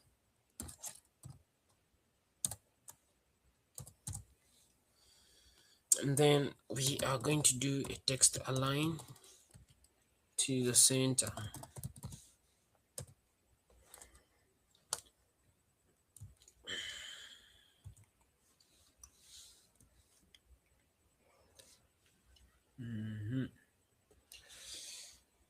So apart from tile, I saw different tiles. There was value, feature, blah blah blah. So in CSS there is something we call aligns of sorry, not aligns of, there's something we call overriding of another class container. So we've just defined start tile, but we have other classes that we directly interlinked within start tile. For example, featured, fast, and then value. So what did we say you have to do? You just have to say start tile as usual, then you just add this to it, featured, and that's all.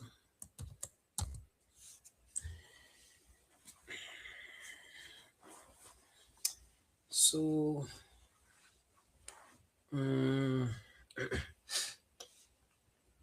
here we shall say align yourself to, and that is something new I'm introducing you to, and then I give it a value called stretch.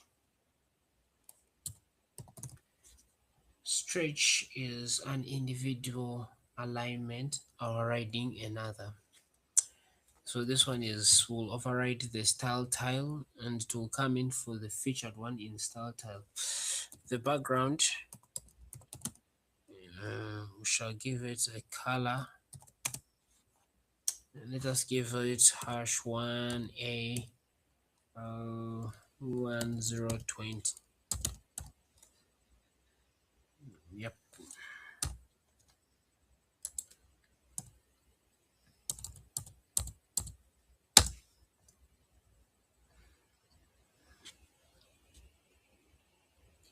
Then we can also we also had another one which was called fast. So we can say start tile dot fast.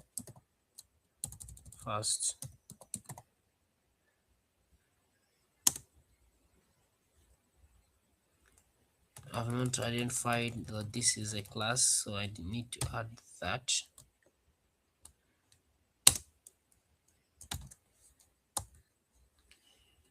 And under this, we can just do something that we learned earlier by saying it should always be now one priority. So we visually reorder something, but this is typically wrong. Perfect. Mm, we still have two more. We still have two more to go. Under that, the first one being value, and then the other one being label. So I will say start tile, and then we say label.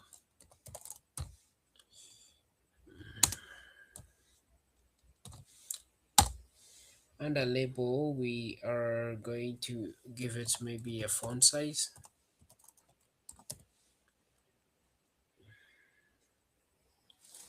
We can give it a no Ctrl Z.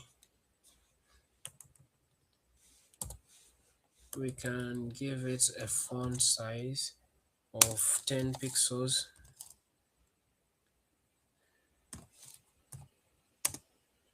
And then a color of let's use some of what we have, so we can say muted.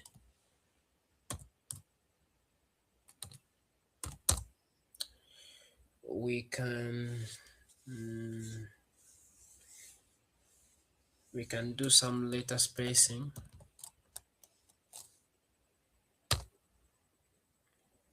and here we can only attribute 1 pixel. And then we can say that the text here transforms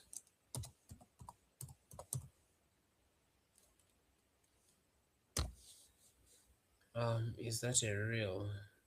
No, it's text transform. All right,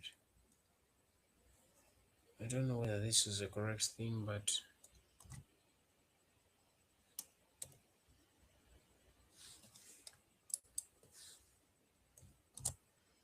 we're going to have a text transform of we call uppercase.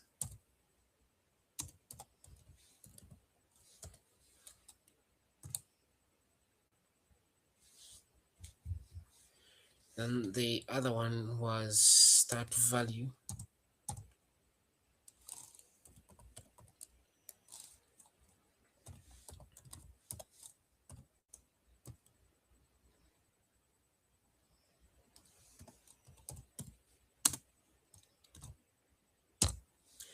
Under value, we have our font family, and our font family is going to be our font D. So we can declare a variable and we call it our font D.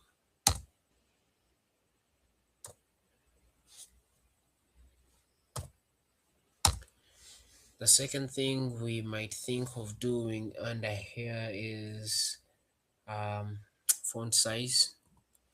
I've seen it down there, so font size, and the font size we shall use is 20 pixels.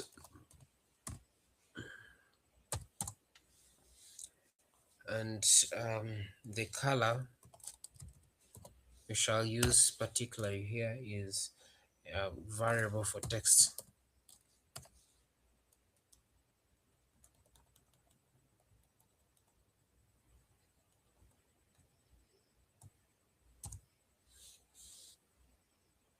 Okay, so moving forward, we still have to work on the sidebar, the panel title, the league items. We need to work on the stats panel. We need to work on the main content. We need to work on the feed. Goodness Lord. I'll beg to first end this class here because I need to rest. We've covered so many things, and I understand we've not yet completed. But yeah, let this be this so that I can rest, freshen up, and then today I present the very last class of this course. But if you are paying close attention to what we have so far, at least you can see where we're trying to go slowly, bit by bit. Mm,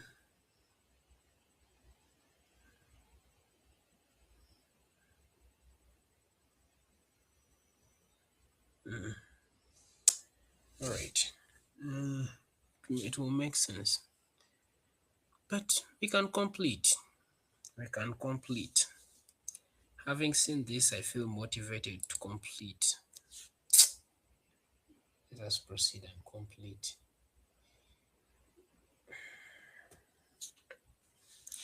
Let us proceed to the sidebar.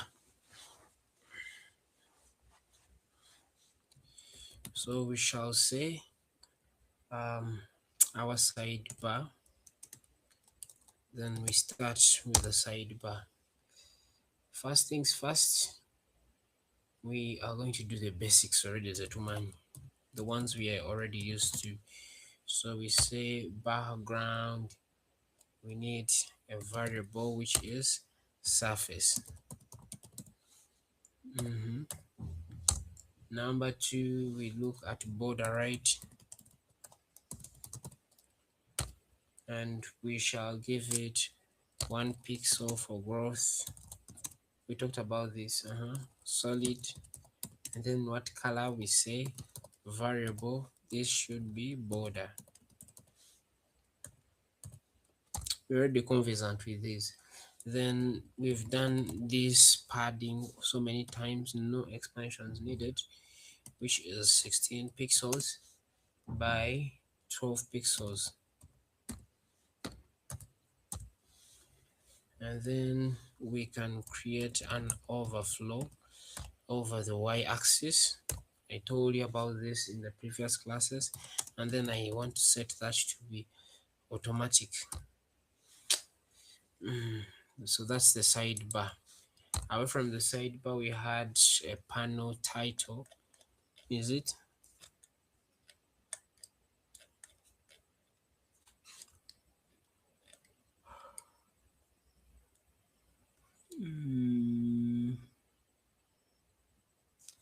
Was it status bar or sidebar? That's also important to know.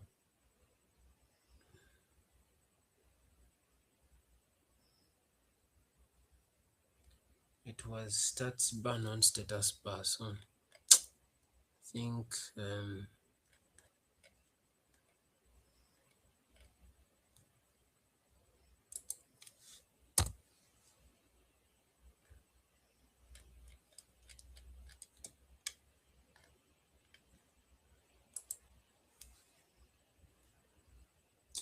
all right.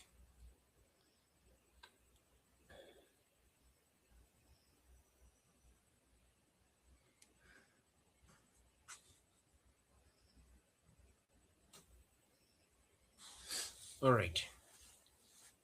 So we can proceed to the panel and just the title of the panel, and this we're going to also give it its own styling, where we shall say that um the font family,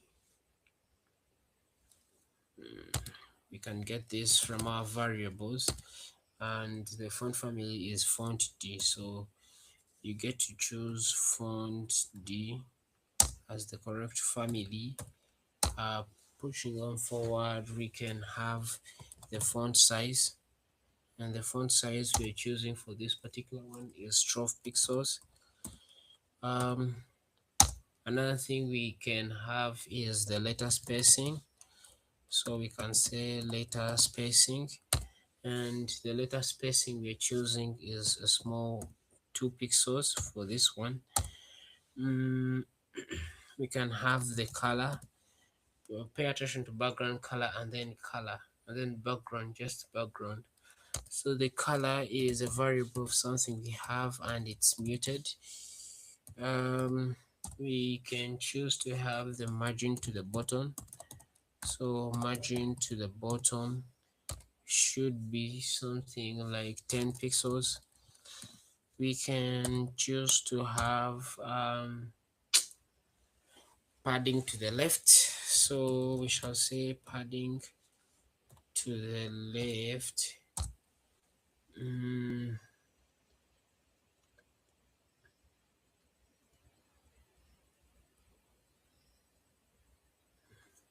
let's give it 8 pixels.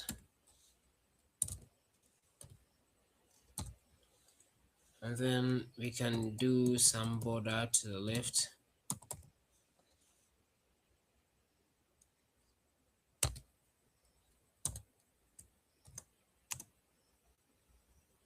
Which it could be something like 12 pixels solid. And then we have a variable color for this, which is, what didn't I close?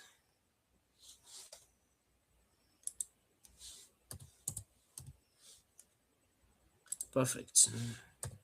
So this can be accent. It's okay.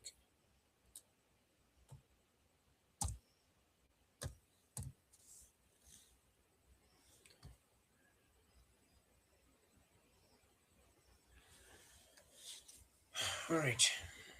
In the side menu, we have different leagues, sorry, and each of those leagues had their own dots. So let us work on that. This was a mistake, so I had to identify it like that. Mm, so to fix that, to maybe style that, we shall identify each league item first, and then we say um, I want the display to be flexible. Number two, I want to align items to the center.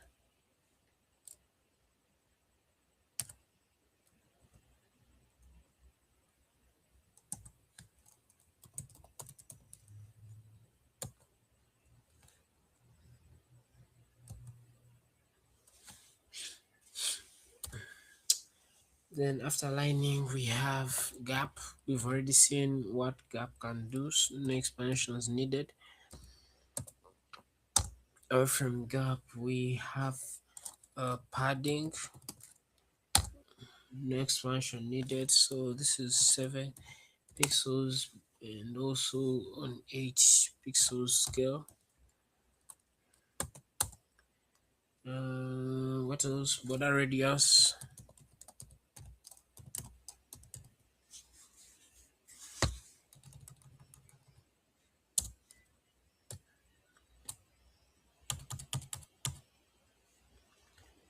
Um, so border radius, let's do 4 pixels.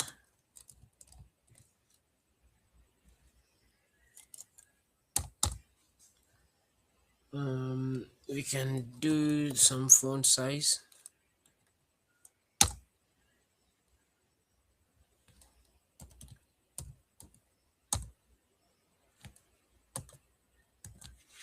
All right, font size. Then we can have color, and that color we can use part of what we have as variables, and then we can get to define the cursor. I talked of this earlier.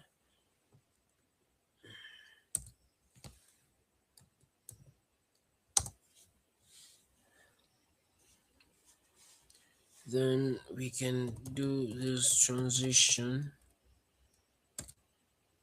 When you're doing a transition, you need to define something. So we have a background, we have 0.15 seconds, and then the color big 0.415 seconds. So 0.15 seconds. So that's the league items, and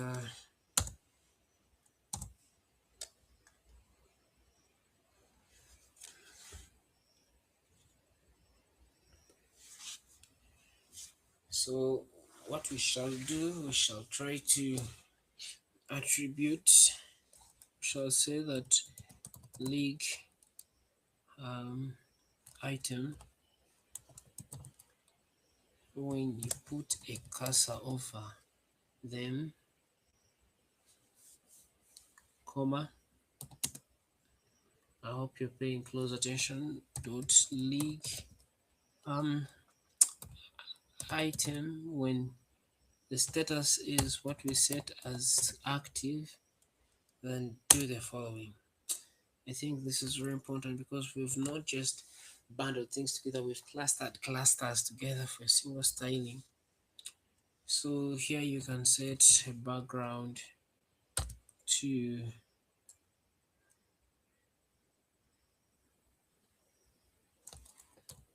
RGBA 255 by blah blah blah.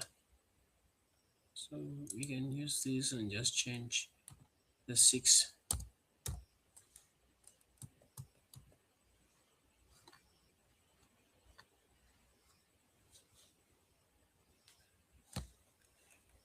Okay.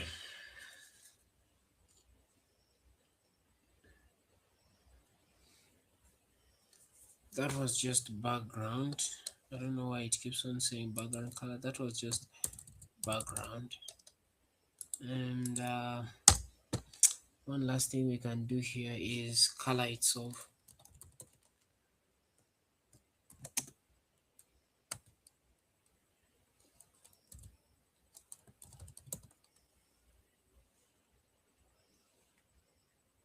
As for color, I'll choose the one for text.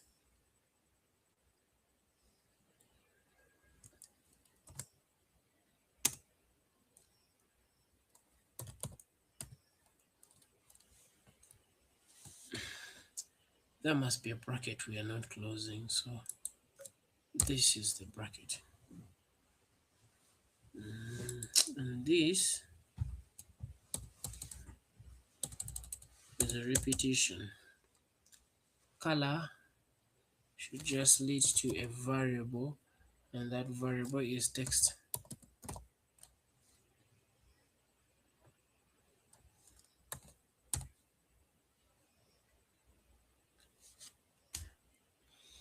Away from this, we have something called the league dot.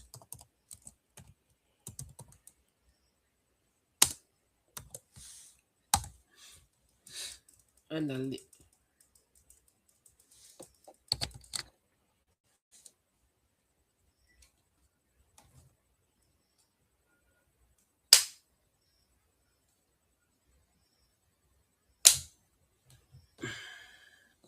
under league dot, I'm going to determine the width, and I'm going to give it something like 7 pixels. I'm going to find the height of this very dot, and I'm also going to give it 7 pixels. I'm going to find the border radius of this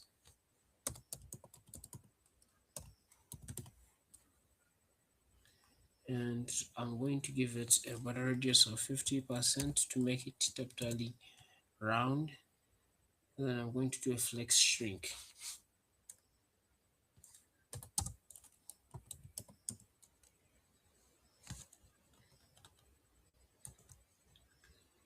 And I'm going to do a flex shrink of 0.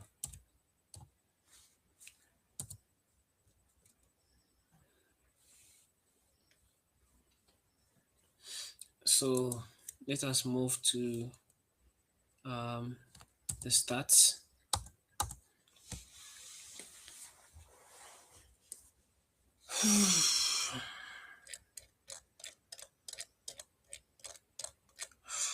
That's a lot of styling, man.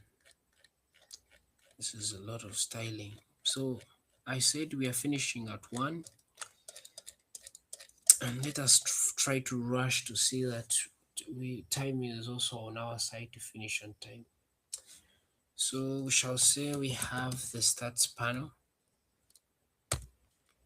and under the stats panel, the first thing that we're going to do is we're going to edit the usual culprits. So background,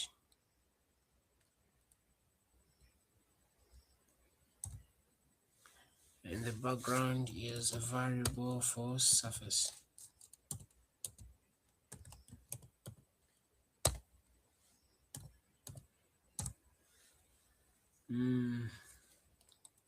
We have our border to the left,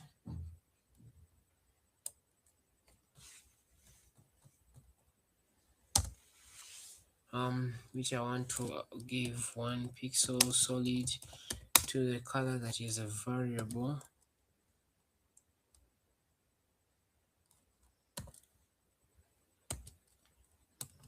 Border.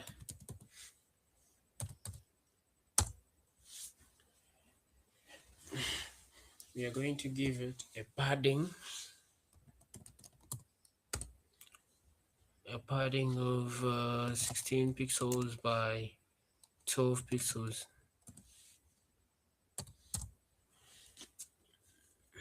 Then we shall just allow it to overflow.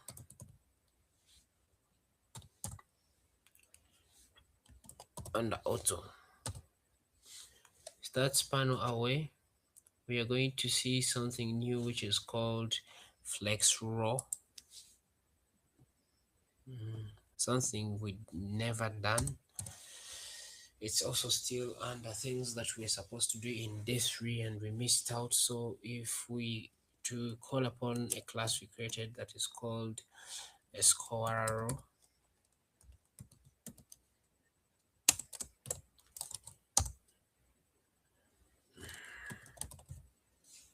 we shall say display to be flex, to mean flexible. We shall align items in the center.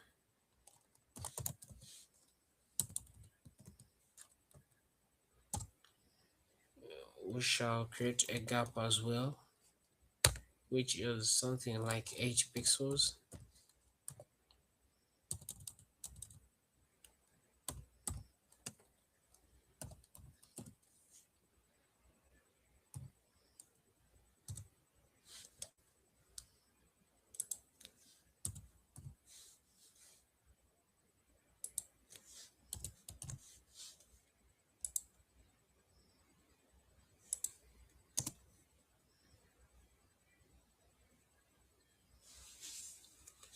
Display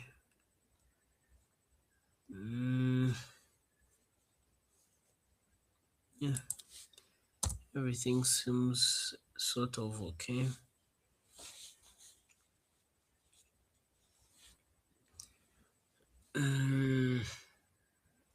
Padding, we shall give it 8 pixels, 0.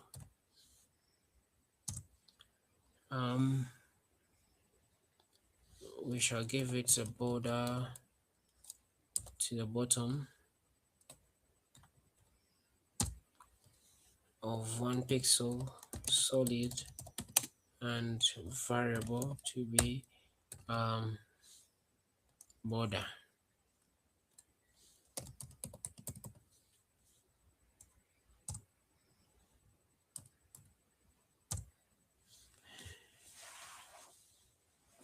And then we shall give it a font size of 12. So we shall say font size of 12 pixels.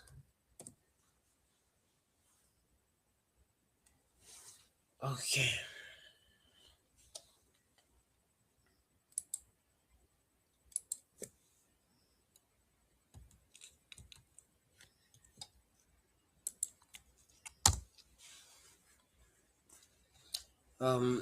Let's proceed to minor stuff like ranks, scorer names, scorer goals. So you never know, we should could learn something new from that site. So we can say square rank is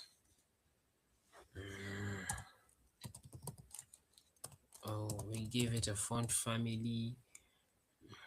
Every time you say such things, you just know we're going to call for a variable, and that variable will give us font something. So we're going with font D for that.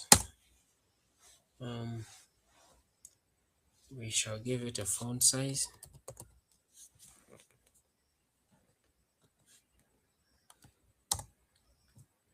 and the font size will be 14 pixels. We shall give it a color, and that color is a variable to represent muted.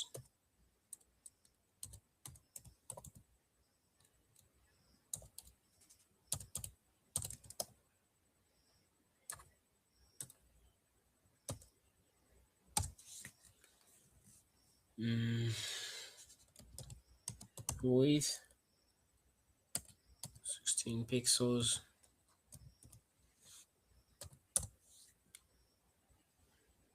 and then flex shrink, not that one down. The hard flex, now we're saying flex shrink to 0.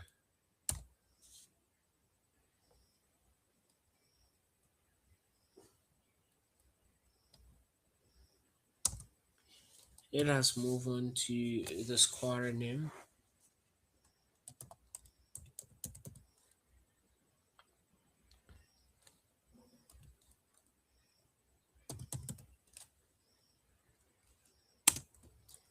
Where we are learning something new called flex. Flex giving us 1, and what it really means. It means that the name fills all the remaining spaces. That's all it means. Then away from square names, we have square goals.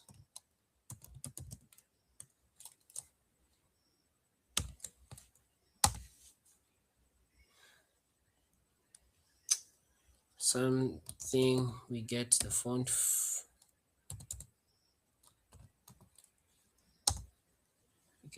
family, and we declare it as a variable, and that variable is set to font D.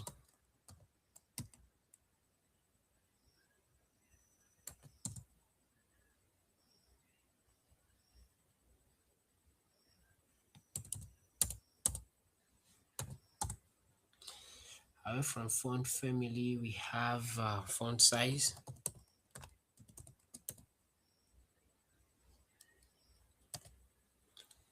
And we shall give it a font size of 16 pixels.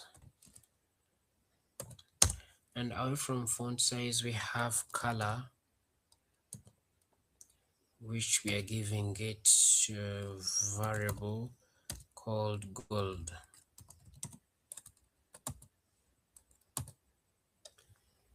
All right, those are sort of minor ones. Another thing we can look at, yes, we can get this, that the class called main content deserves to have a padding of 16 pixels that overflow on the y-axis to give us auto. Perfect. That is called main content grid.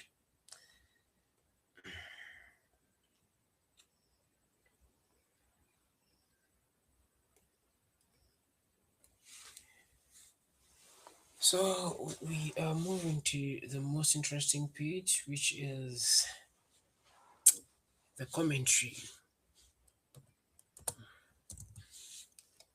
So if I'm to pull this down,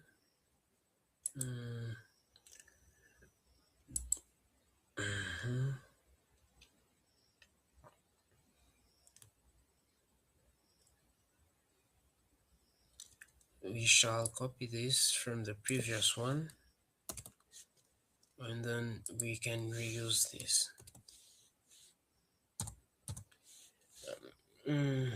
So that we start the commentary.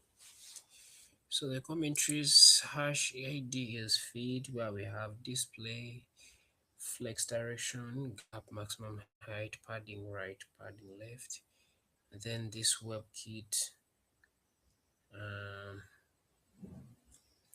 This is okay. Everything here is the way we did it, the things that we've been asking to explain. So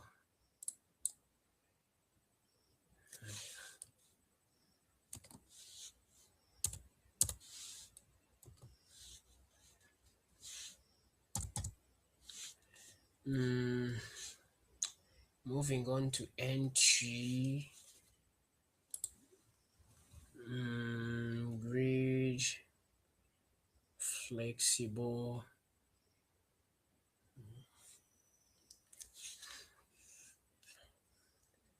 Okay. And pixels tend to throw variable surface, keyframes, yeah, entry goal, entry time, entry icon. All this is also fine with me. We can carry it on. So we can just come here and carry it on.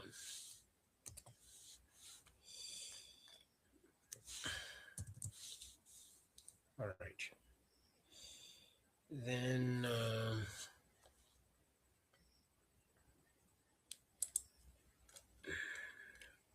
this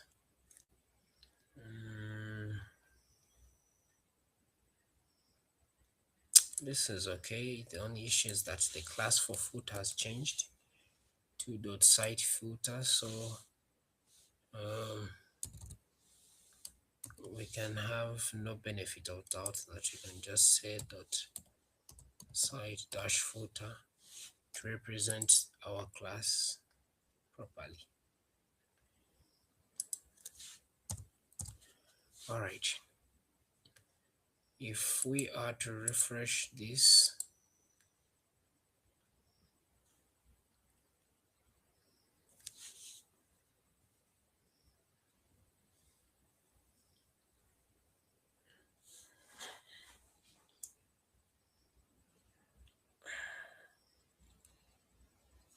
okay, as it refreshes, I'm going to introduce you now to Bootstrap. It's coming, not coming, it's coming, it's not coming, but yeah. So I'm going to introduce you to Bootstrap. So all this was some hard coding.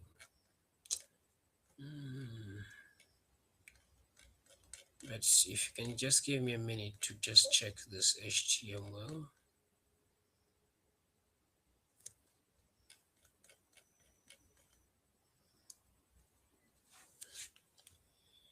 And then I also scroll down as well. We are almost done. So when it comes to stats, we had title, value, featured value, entry icon, time, entry icon.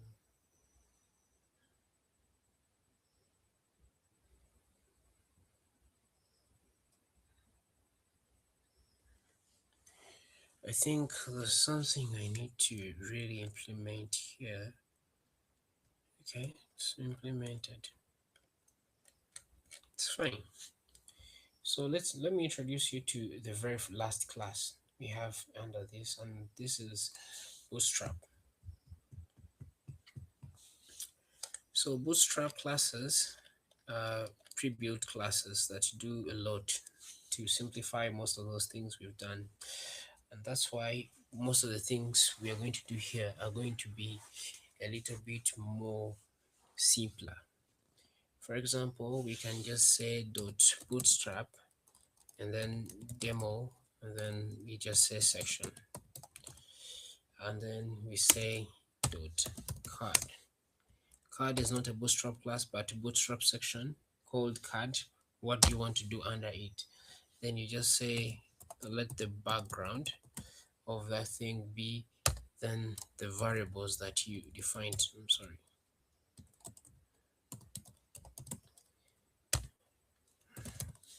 Then that's when you can define any color. Let's say the one for the cards, which is surface. No.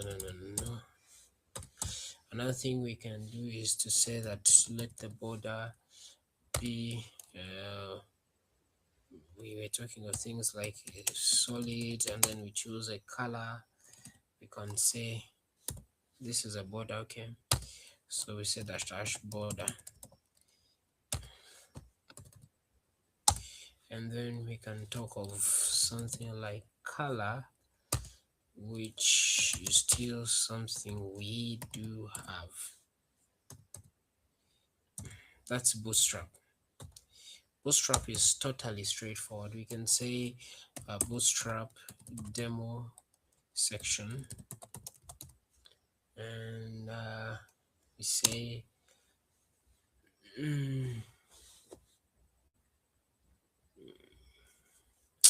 we say dot card header,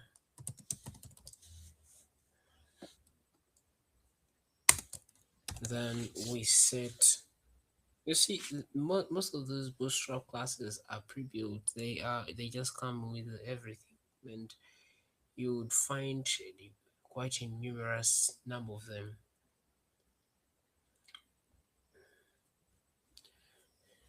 Anyway, so for the head at the top, we can say something like we want the background to be whatever color you get to choose. For example, 0B0 D10, which is blackish, and then you can set other things like the border color to be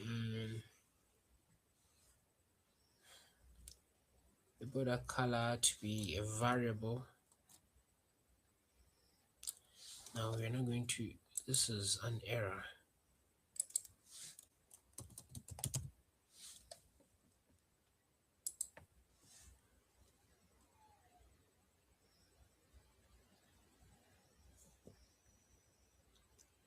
All right.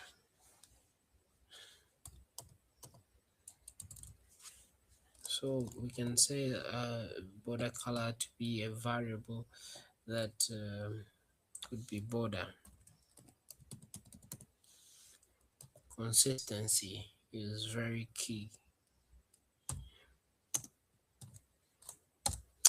We can have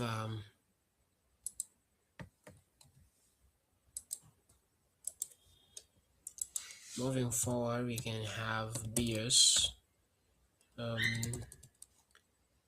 demo section to have card which is a footer, and then this this is wrong.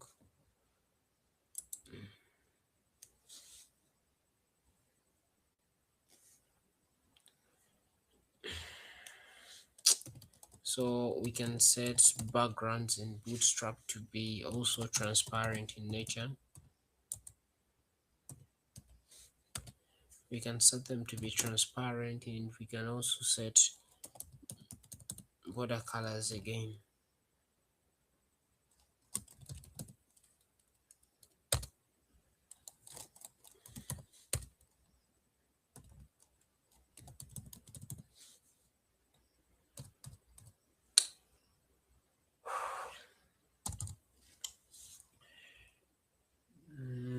More Bootstrap classes that would maybe override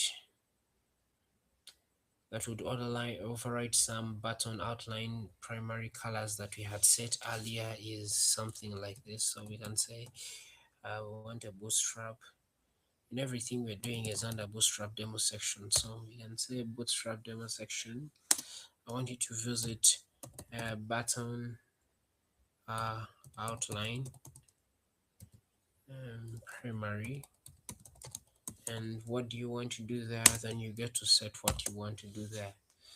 So it's literally the exact same thing. So you can say color is any color of your choice. So we can say variable, let's choose accent, and let's check, let's get a border color.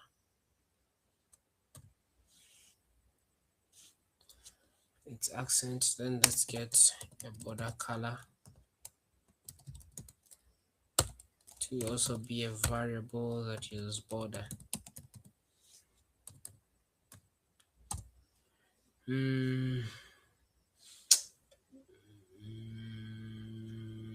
Let's use accent rather. Let's use accent. It's okay. We can also try out something like this demo section where we have a button, and under this button we need the outline of it, something we had talked about, and under that we have primary, but under primary we are talking of under hover effect.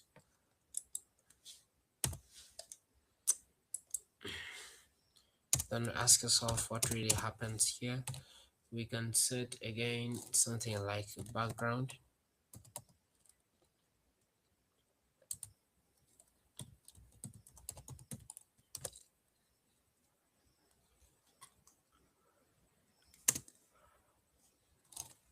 Which is a variable for accent. And then we can also set the color, which is just white. Another thing that I want us to look at is how we can override the navigation bar that we had created earlier. Remember, we had done some lots of stuff with that one. So you can do stuff in Bootstrap by just saying BS demo section. Then if it's navbar, then I recall us doing navbar, which is a Bootstrap plus, by the way.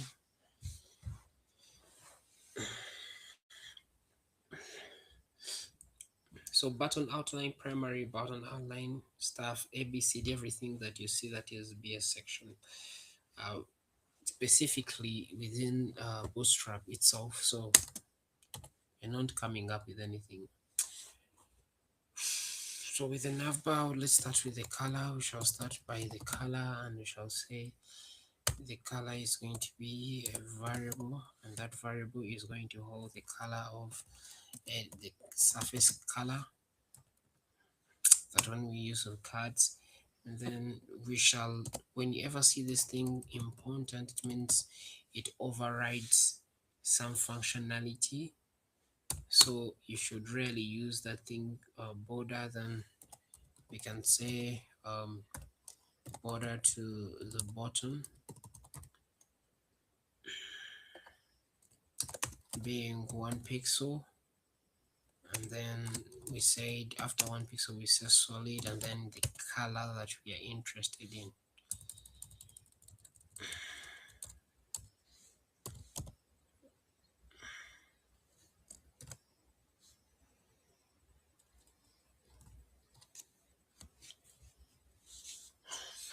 So what's the color we are interested in? The color you're interested in is border.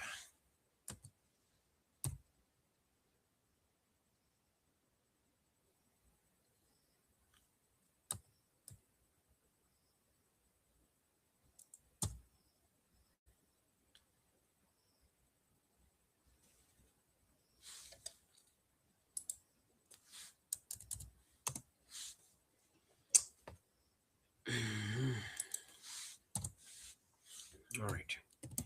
Then we are still overriding things from the navigation bar, so we shall say demo section. We have something called navbar brand.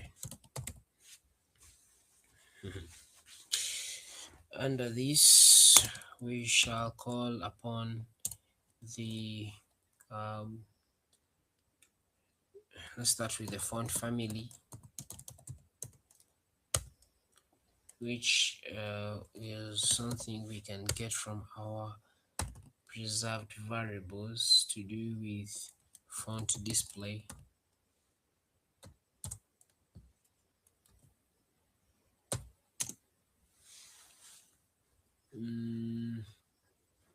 We can also choose for it a font size, which could be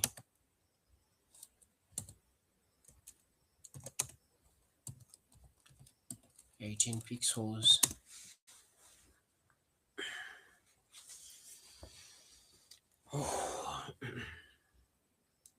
We can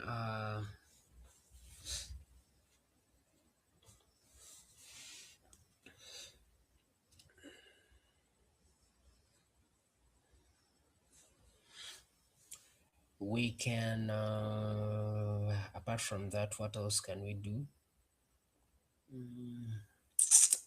We can do letter spacing.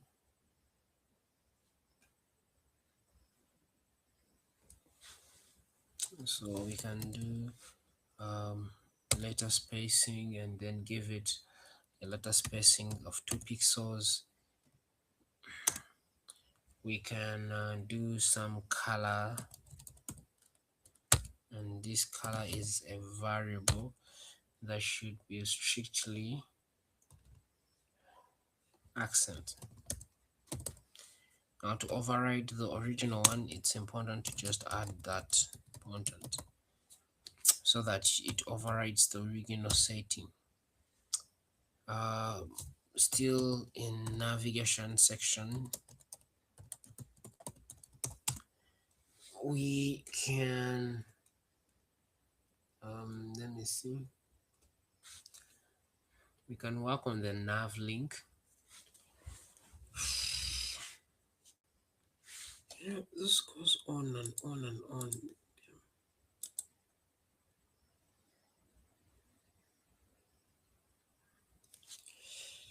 So let's see how far we've come before we just continue doing this and that.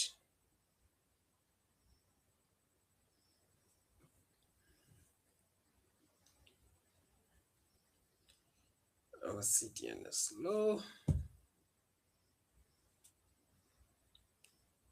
Okay. Nothing really wants to look good today.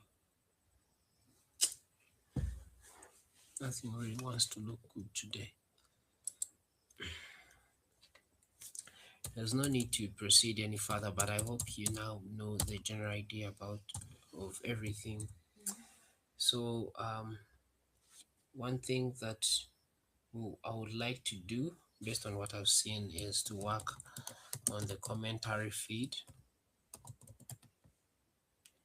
So under commentary feed, I'll find the element called paragraph, and within it I would like to change the color so that it's a variable as well, and that variable uses text. And not only that, but also we have a margin to the bottom. Hopefully that can fix something, and that should be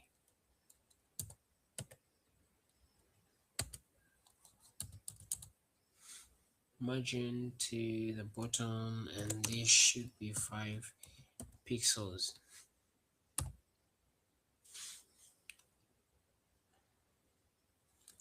Also, another thing that I've seen is to do with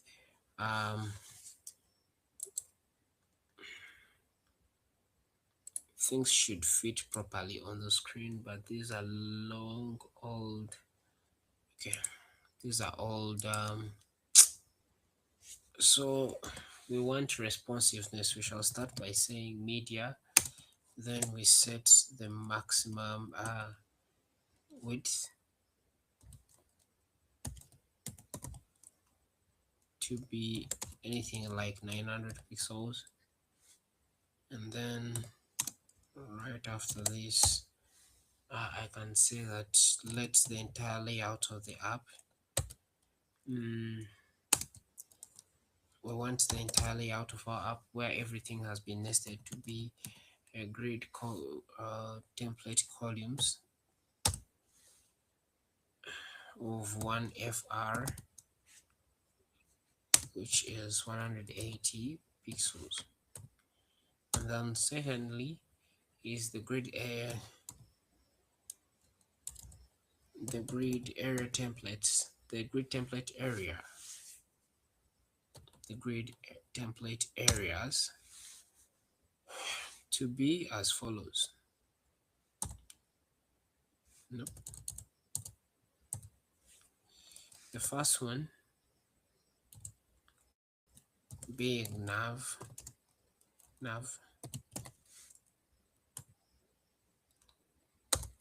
The second one being main and start. Then the last one being foot.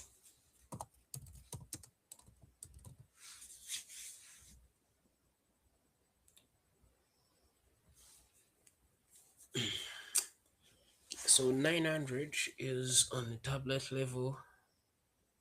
You can keep on dropping to 600, blah, blah, blah, blah, blah. Maybe one thing that you would like to say right after this is to say that sidebar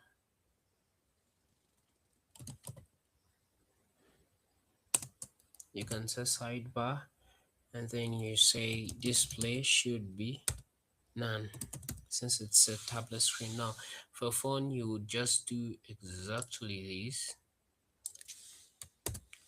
but the only difference is that you would have to change the screen size.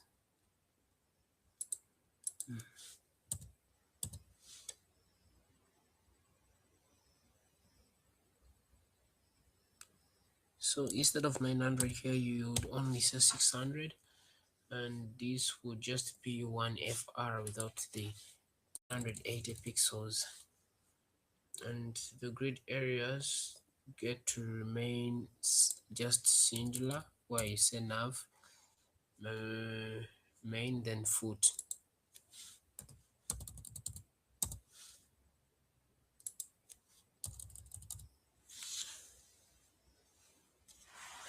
And instead of saying display none, now you get to create where you put everything in it. And that is the grand end of our class module 1. My assignment to you is you're going to edit this